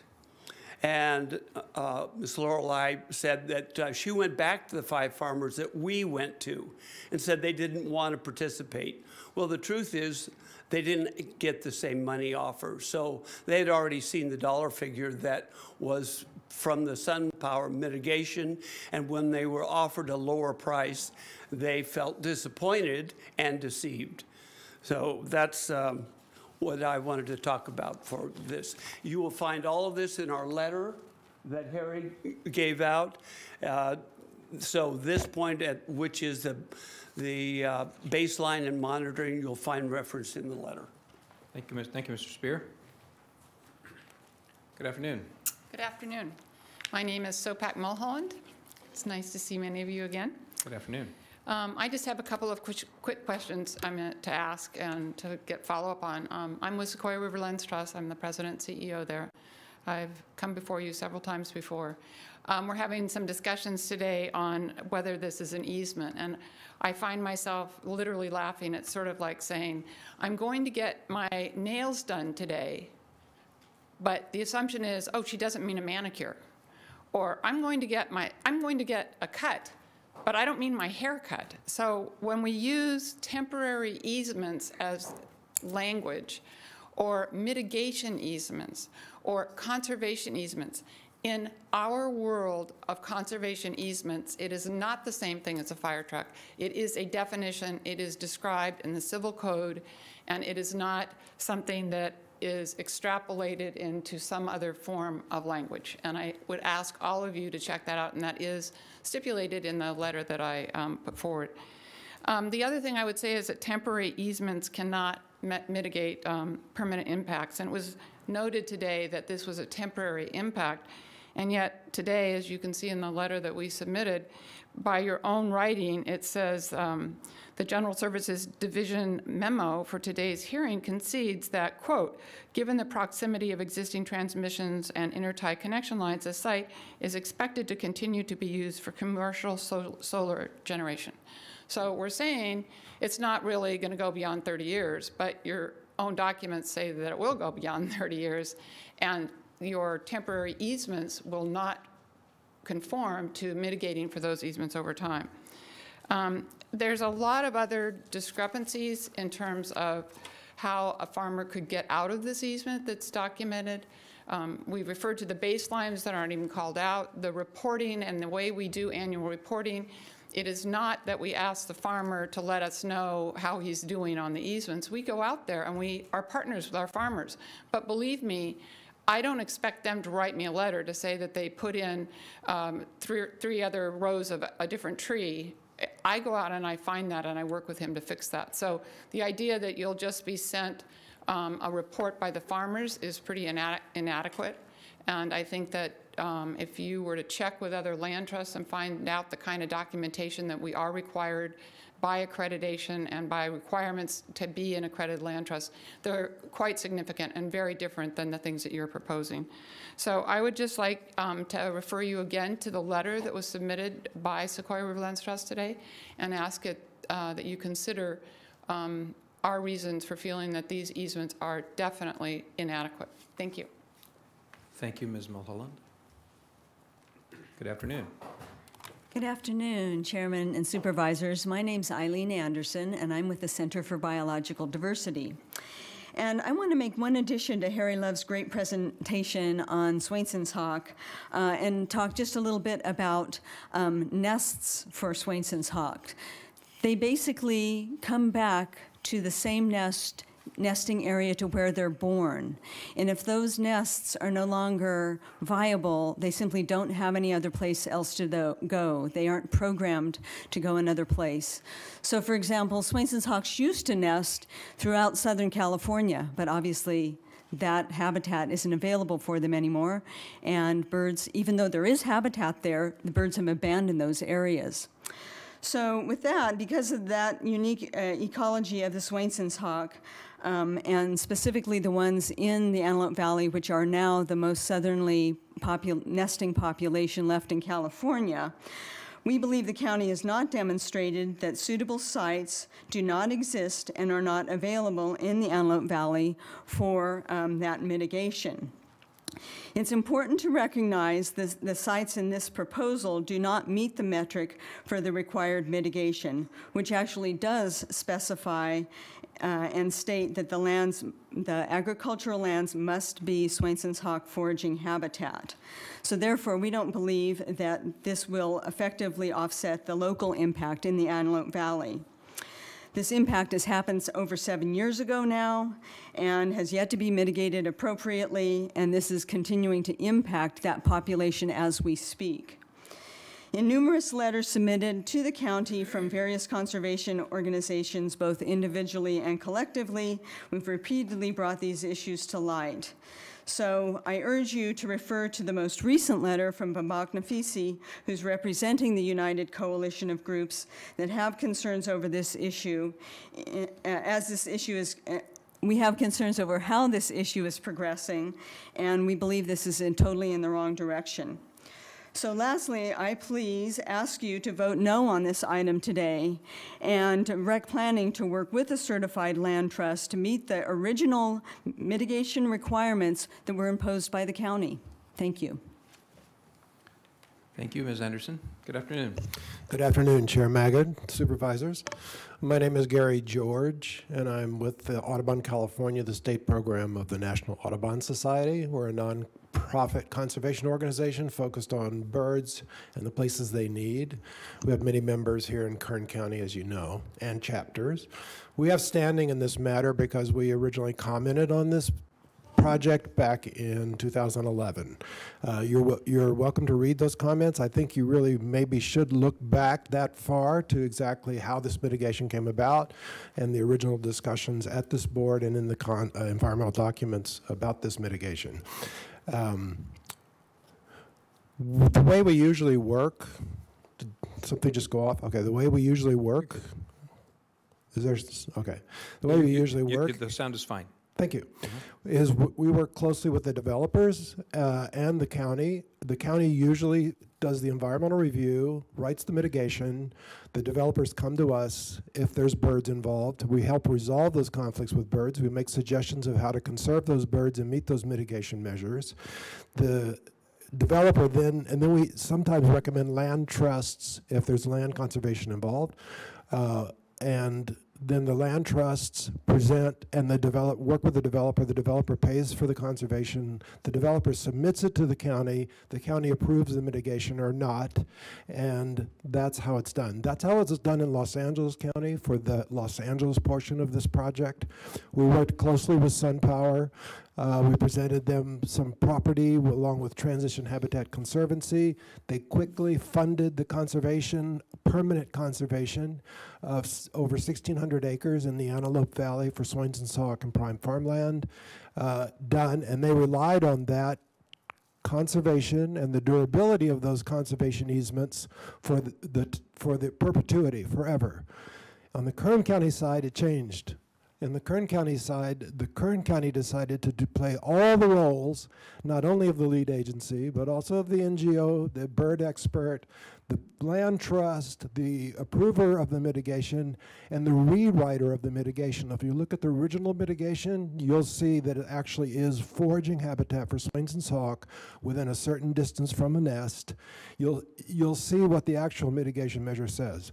So from that time forward, now it seems that you have not heard from SunPower, you have not heard from Mid-American, who own this project, that they may have relied on permanent conservation and permanent mitigation for this measure. Kern County is now asking for this company to re-mitigate in 30 years, and they will repower. Is that going to be another $14.3 million to Kern County? I think that's unfair when they've relied on permanent conservation on the Los Angeles County side, and the Los Angeles County side actually used the same mitigation measure that Kern County wrote. And that said, foraging habitat, permanent conservation easement, agricultural conservation easement, the same thing that we're talking about here today, which now is trying to be rewritten into some, or created into some other different conservation easement. So we ask you to dig a little deeper into all the claims from the staff. This was a marvelous defense. I know Ms. Hernandez. I work closely with Ms. Oviatt on many, many things and enjoy working with her and her staff. But I think you should dig a little deeper into the claims that are made here in the staff report. As you see, it was a very big defense. So clearly there's something wrong. There is some fear. There may be some liability for the county if there's litigation. You're also holding up these funds, not only for the 7 years that you've been holding these funds, but more years while the litigation works its way through court. The county will be spending more money on attorneys. So will the conservation groups when that money could go to conservation. If the judgment goes against the county and you have to go back and do the easements in perpetuity as originally stated, that may be more than $14.3 million. So I'm asking you today to vote no on this proposal, to dig deeper, deeper, deeper into it, and to consider turning over these funds to an accredited land trust to negotiate easements to reach out to the Antelope Valley agricultural community. There's no documents in this staff report from the agricultural community in the Antelope Valley saying, you reached out to us, we're unwilling to sell. There's no documentation of any of that. So you don't know if Kern County actually reached out to the Antelope Valley agricultural community, and I'm sure they could use some financial opportunities in this particular time. So I ask you to dig deeper, ask for more documents, look at the past proposals that were brought to you by the planning department in the 7 years, including one that almost ended up on the agenda. We ended up in a meeting in Supervisor Perez's office, and on one of them, which was withdrawn at the last minute because it was totally inadequate, and I remember clearly Supervisor Perez saying to us, you guys, planning, the public, please work it out and come back to us. That didn't happen, and not because of us. So we ask you to vote no on this proposal and provide these funds to a legitimate, authorized, accredited land trust and let them do this mitigation. Thank you. Sorry if I went too long.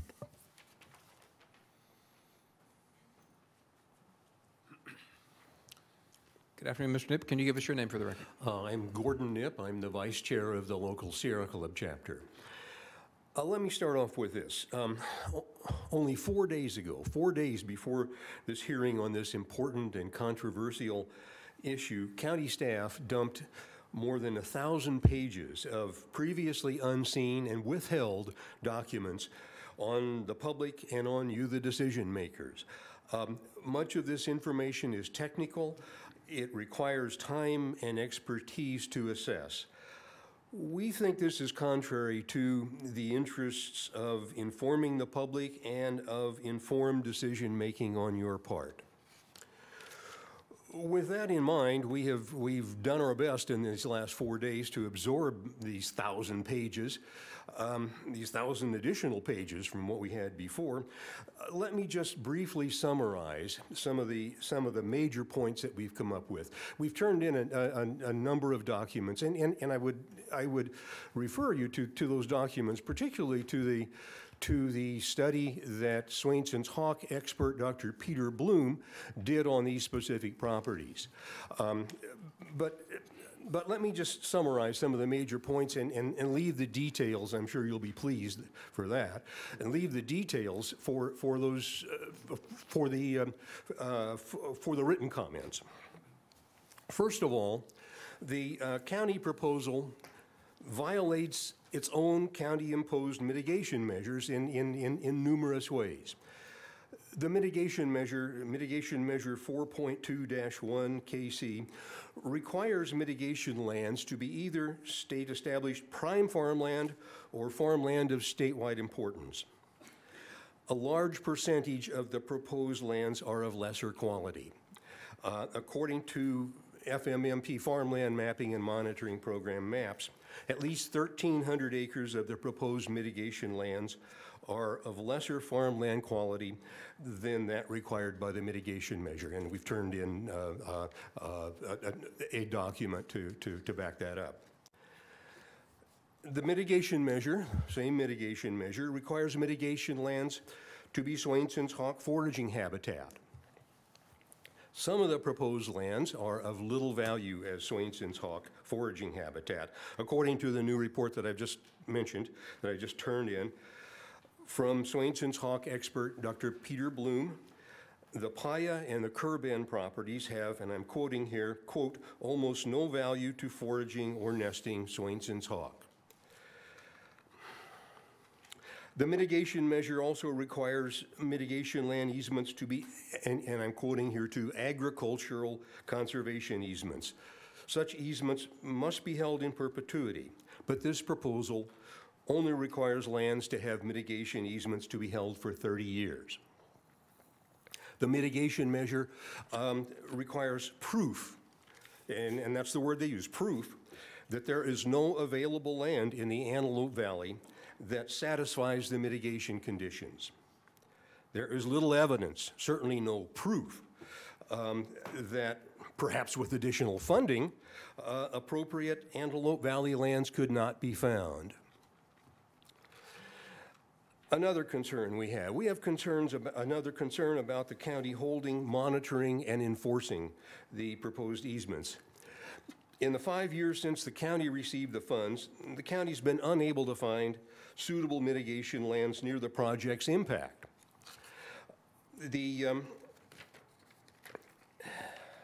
This history leads us to question the county's competence and its commitment to addressing the impacts of this project on farmland loss and Swainson's hawk foraging habitat loss. Existing private accredited land trusts are set up precisely to hold, monitor, and enforce easements, and they have the expertise and experience necessary to ensure compliance. Why would county government fund government staff for this purpose when a private organization can do it effectively at no cost to the county? Why should Kern County duplicate this private structure? In our opinion, the county should give this task to a private accredited land trust. Third, the county should not absorb nearly $3 million of this mitigation money into the general fund. The current proposed $11.4 million project doesn't satisfy the conditions of the county's own mitigation measure. Give all of the $14.3 million to an accredited land trust to use for its intended purpose, to help preserve farmland and to help preserve the important threatened colony of Swainson's hawks in the desert. vote no on this project. Thank you for your consideration. Thank you, Mr. Knipp.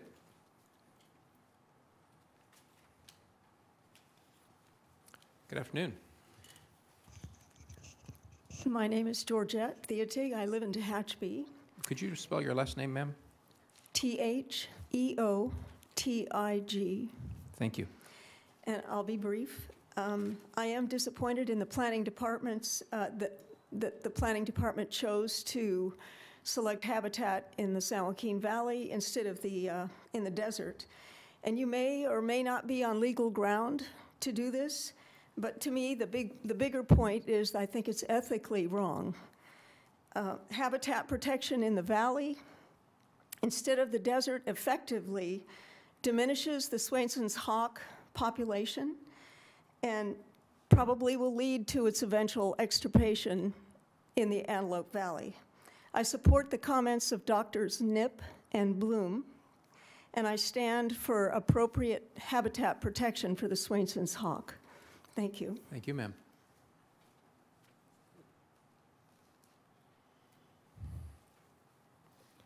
Good afternoon. Good afternoon. My name's Allison Sheehy.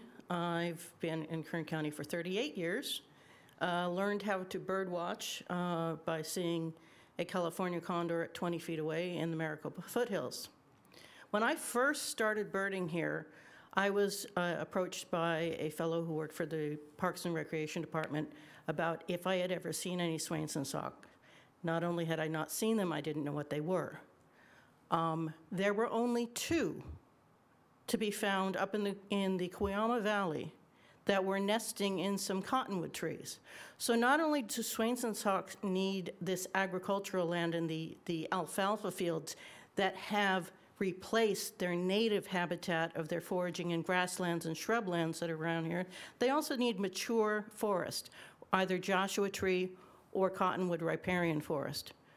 The populations in the San Joaquin Valley and the Antelope Valley are completely distinct and unique. You can't replace, we need to be protecting habitat in the San Joaquin Valley, yes, but we need to be protecting habitat in the Antelope Valley as well. We can't, it's apples and oranges. These birds are 2 distinct populations. The first sighting I had of a Swainson's hawk this year was January 12th. The ones in the San Joaquin Valley come in earlier. The ones in the Antelope Valley are pretty much purely migratory and move through and move all the way up into the Owens Valley. They need to be protected where the habitat is destroyed, not play these games of moving parts. Antelope Valley and the county needs to be put this money into a dedicated land trust. If there's $3 million extra, I can tell you that a dedicated land trust will put this into an endowment so that land will be protected in perpetuity. Solar farms are deadly for birds. The birds, the water birds, see the solar farms, they see the reflection, they come down and crash down to them. Not the Swainson's hawk, but other birds. It's not a problem that it doesn't exist. These solar farms, these windmills, they're all having an impact on our bird populations. We need to be looking at the fact that Kern County is one of the most biologically diverse counties in any part of the United States north of Mexico. This is something we should be celebrating and protecting instead of trying to keep playing these games. I thank you for your time. I would appreciate it if you vote no on this proposal. Thank you, Ms. Sheehy.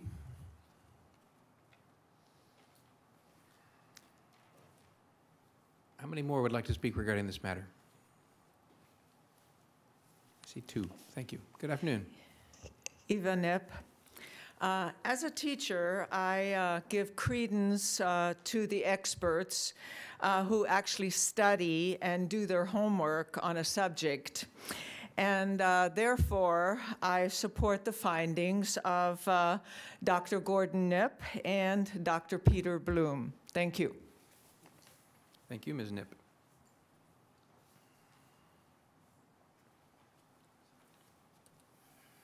Good afternoon. Mr. Chairman, members of the board, Larry Moxley, representing the Bender Group.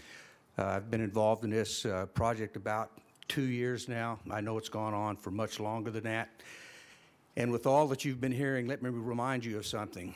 Without this 2,732 acres, as I understand it, all of the efforts in the Antelope Valley and other places by all the speakers you've heard, you have not been able, through staff's efforts, to put together the property needed from willing sellers at an appropriate price that covers all the mitigation measures.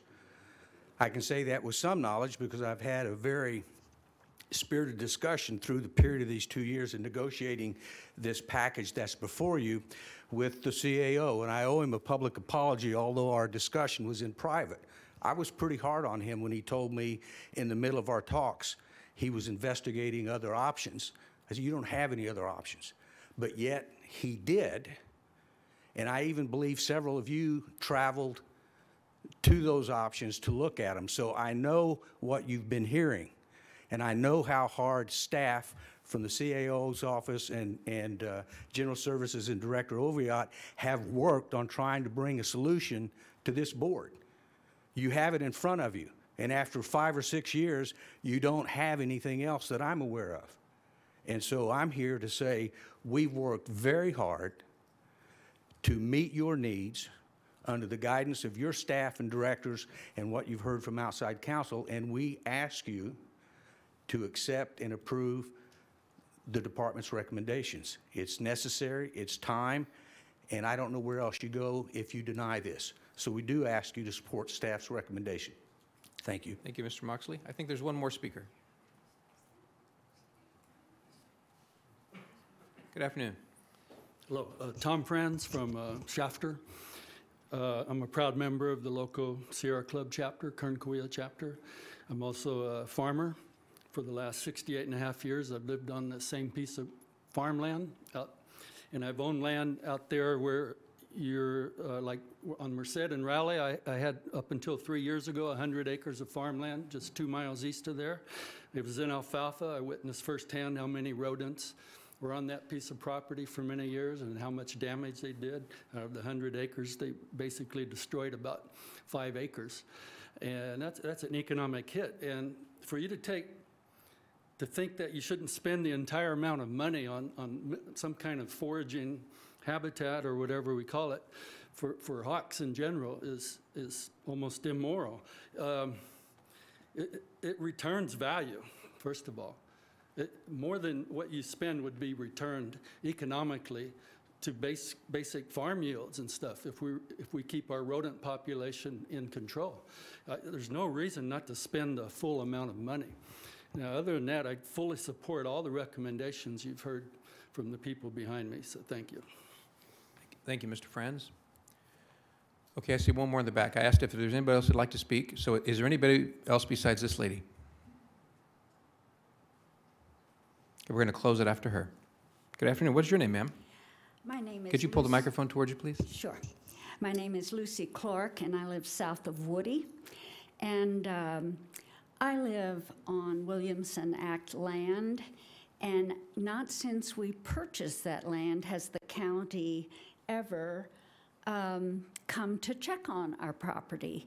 And I think it's a poor comparison to say that the county has adequate people to check on Williamson Act land when you only check on it when it's sold, and say that that's going to be adequate supervision for easement land for this bird that has its place in the ecosystem and does an excellent job of getting rid of pests.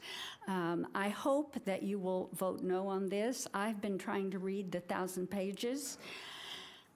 I'm nowhere near through. I doubt that any of you have gotten through it, and I hope that you will, if you don't say no today, you'll at least give yourselves time and your staff time to read this. Thank you. Thank you, Ms. Clark. We're going to close the public hearing then and return to the board.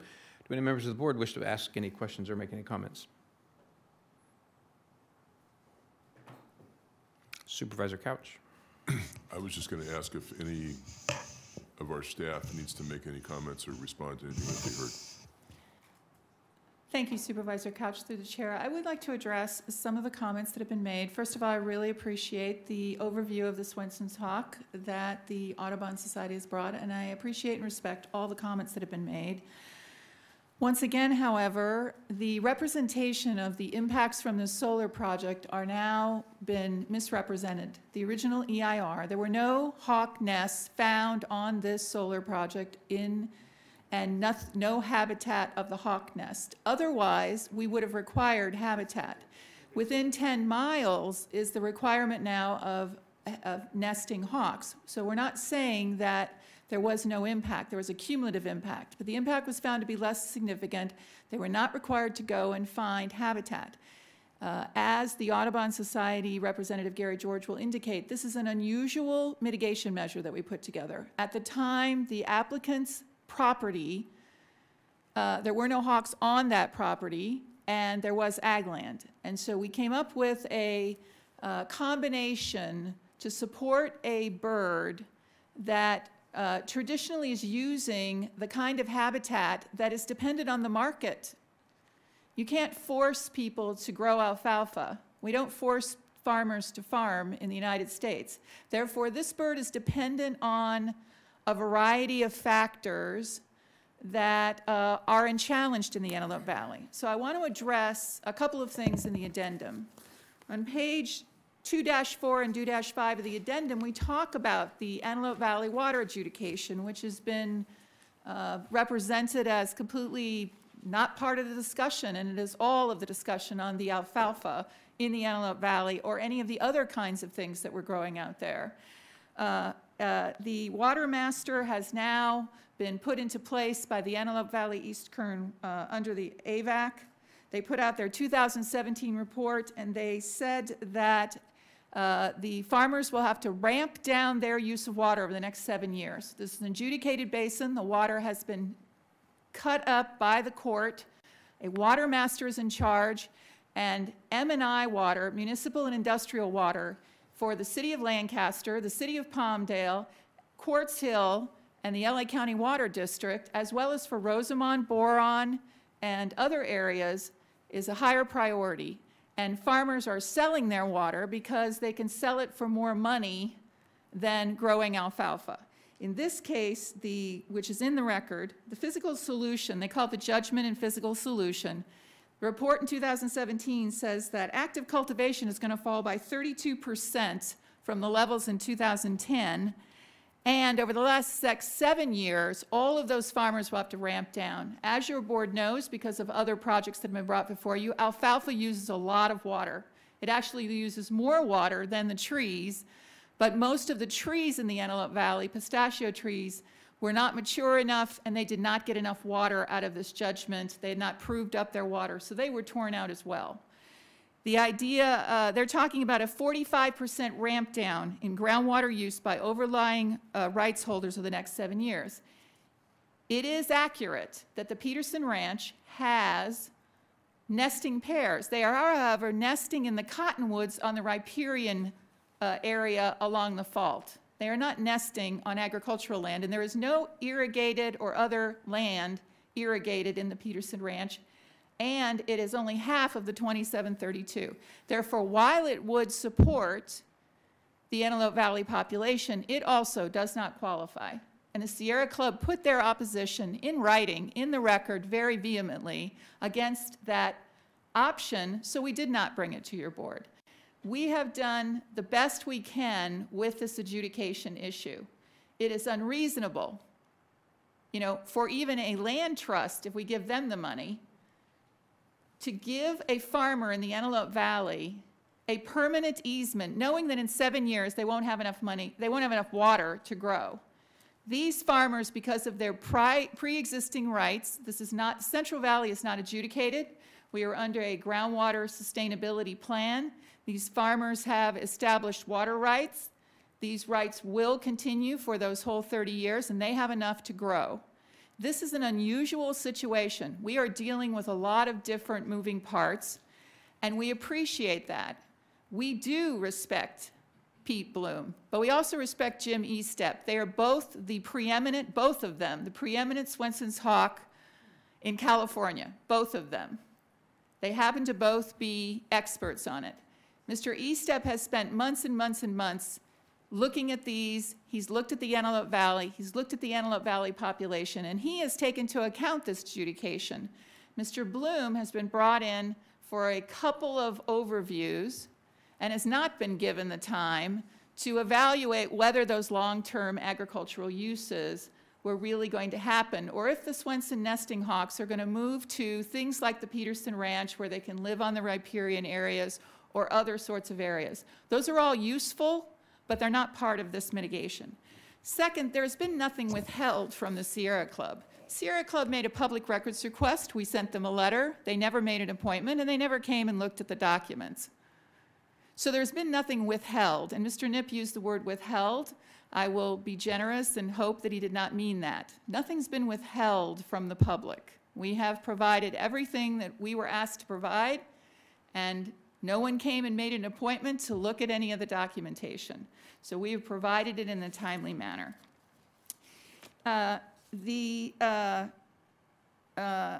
We are not disputing the word easement. We are pointing out that this is a preservation easement because we are not conserving habitat. This is an agricultural easement for the preservation of these agricultural lands. In regards to the Williamson Act, we actually do look at grazing records, crop records every year, and we certainly would assume that out at near Woody, perhaps this is a Williamson Act for grazing. We do every year in November provide to your board and to the state of California an update on all of that, and we have brought actions against Williamson Act contract holders who are not irrigating their land or who have illegally built onto their land. I think that the issue before your board is, has General Services, who the planning department is not the lead on getting property. General Services is. They do it very well. They have worked with us. We have an extensive list in this addendum of properties we've looked at in the Antelope Valley. We went to the Antelope Valley East Kern Water District had property. We talked to the Healy Ranch.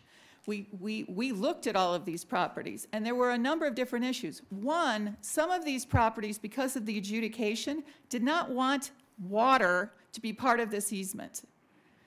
It is inappropriate for us to put an easement on land that has no water, and therefore many of the Antelope Valley people that we talked to were not willing. They wanted to sell off their water. We'll give you an easement. We'll promise to farm it, but we're going to sell off our water. That is as ridiculous as any of the other things that have been brought before us in regards to, we should use this agricultural easement to preserve habitat, Joshua trees, and other sorts of things. If we could do that, we would do that. That is not the impact that the Antelope Valley Solar Project had. The second issue was in regards to the 30 years. As I noted in our addendum, and as I noted in my presentation, the solar project is clear that if they wish to continue past their 30 years, they will have to buy another easement. The solar developer is not part of these conversations. They have moved on. They have a solar project. It is up and operating. It is up to your board and our staff to determine a package for you of easements that qualify.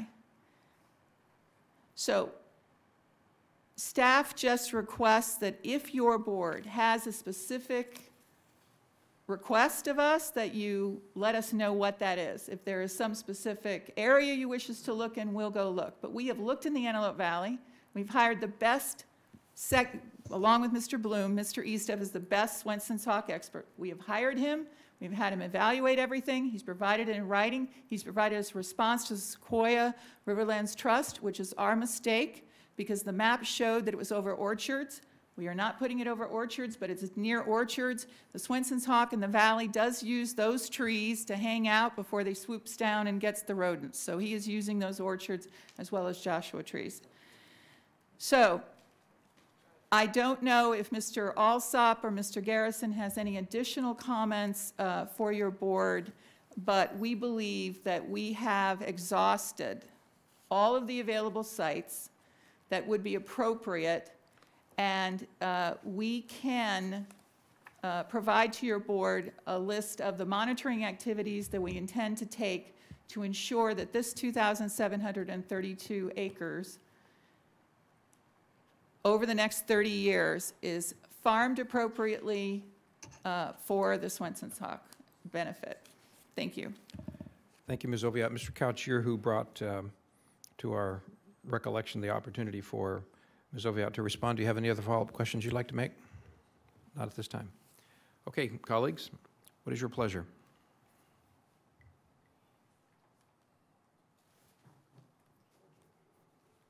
Supervisor Couch. I'll jump in. I just thought maybe there was somebody else that wanted to go. Thank you, Mr. Chairman. How long have we been at this, Ms. Oviatt? We're in our 5th year? 2012. I would just make the comment that when I was seated in this office, or took office in early January of 2013, this was the first problem that landed on my desk. We are now in 2018, and as many of you know, we have been working to try to solve this problem for quite a while, and we have what appears to be a solution on the table that all we have to do is accept. And I recognize there are going to be differences of opinion, and I recognize that not everyone will agree with the action that I'm going to recommend that we take, but this is one of those situations where I think we should not allow the perfect to necessarily be the enemy of the good. I've also heard that go with the third best because the second best is always late and the best never shows up. So I do have to appreciate and greatly appreciate the work that our staff has done on this, because it hasn't been easy and it's been contentious at times, and I just want to say thank you for what your department has done, and Ms. Hernandez, you as well, and our CIO's office, and to include General Services. But I'm going to go ahead and make a motion on the staff. Can I just say I'm making a motion on the staff's recommendation? Is that adequate for our purposes today? And I appreciate the folks that are here today and the comments that were made, but I'll make a motion on the staff's recommendation. Thank you, and leave it at that. Thank you, Supervisor Couch. We have a motion. Is there further discussion or a second? Supervisor Scrivener. Thank you, Mr. Chairman. I'm checking to see if my mic's on. Everybody else seems like they're having trouble. First of all, I would just want to let everybody know who showed up here to speak, particularly Mr. Harry Love with the lesson on the Swenson Hawk. Thank you for that. That was a great presentation. I want to just let everybody know how much I appreciate your comments and everyone showing up. This has been a really difficult issue for us on the board and for staff for the past 5 years or so. The adjudication in the Antelope Valley has made this a lot harder because the farmland is going away quickly. I was one of the folks that traveled to see the Peterson Ranch because at the time, I believe that the focus, one of the main focuses, was finding habitat for the Swenson hawk that lives in the Antelope Valley. And only to find out later that it wasn't going to work because it wasn't irrigated farmland. And so we continued to look in other locations. And I believe that what we found here in the Central Valley is the best option that we have. It isn't a perfect option, but I think it's the best option that we have before us. And it has been 5 years, and I feel that waiting longer isn't going to accomplish anything. It likely will make it even more difficult for us to find property because the current folks that have an offer on the table may not be there if we continue to look and look and look, just as what happened with some property owners several years back. And so I feel like there really isn't a choice here other than to support staff's recommendation for lack of a better alternative. And so I will support the motion by Supervisor Couch And I can only tell you that this is a tough one because I recognize that it isn't the perfect solution, but I think it's the best one that we have right now. Thank you. Any other comments by board members? Supervisor Gleason. Thank you, Mr. Chairman. This is a tough one. We've been at this for, I don't know how, I agree with everything everyone has said. When I first got to this board, I never knew what a Swainson hawk was, and to most of the love, I really have never known what it is. But I've read about it a little bit and trying to get familiar with it and understand what's the best interest of this beautiful bird and how can we best accommodate the survival and the continuance of this species.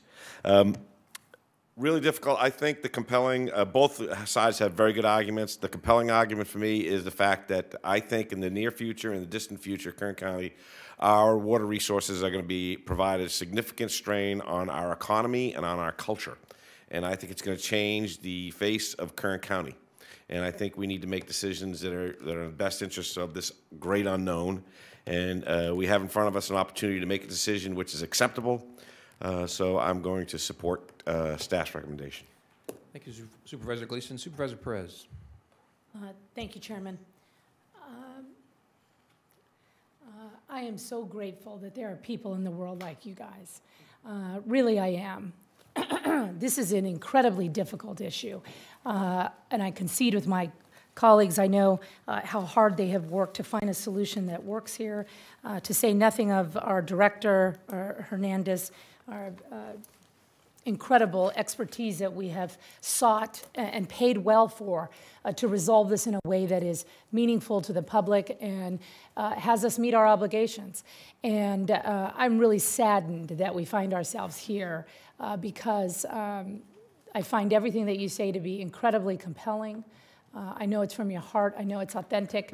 And we have this situation in front of us. So I really am grateful. Ms. Hernandez, thank you for the clarification on the points of law, the nuances. That is incredibly helpful.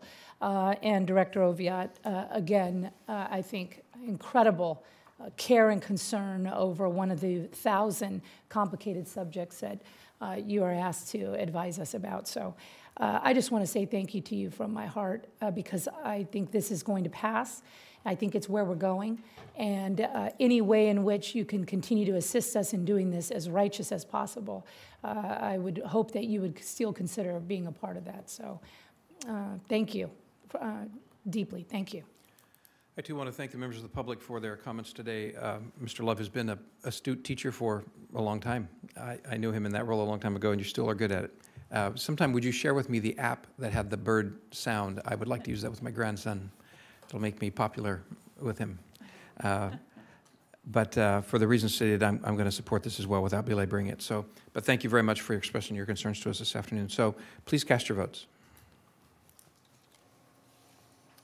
The motion is approved. All ayes. Thank you. Thank you again for your participation and taking the time to come down this afternoon. That concludes our public session for this afternoon's meeting. We have another item to deal with in closed session immediately following this afternoon's meeting. So is there a motion for us to adjourn to closed session?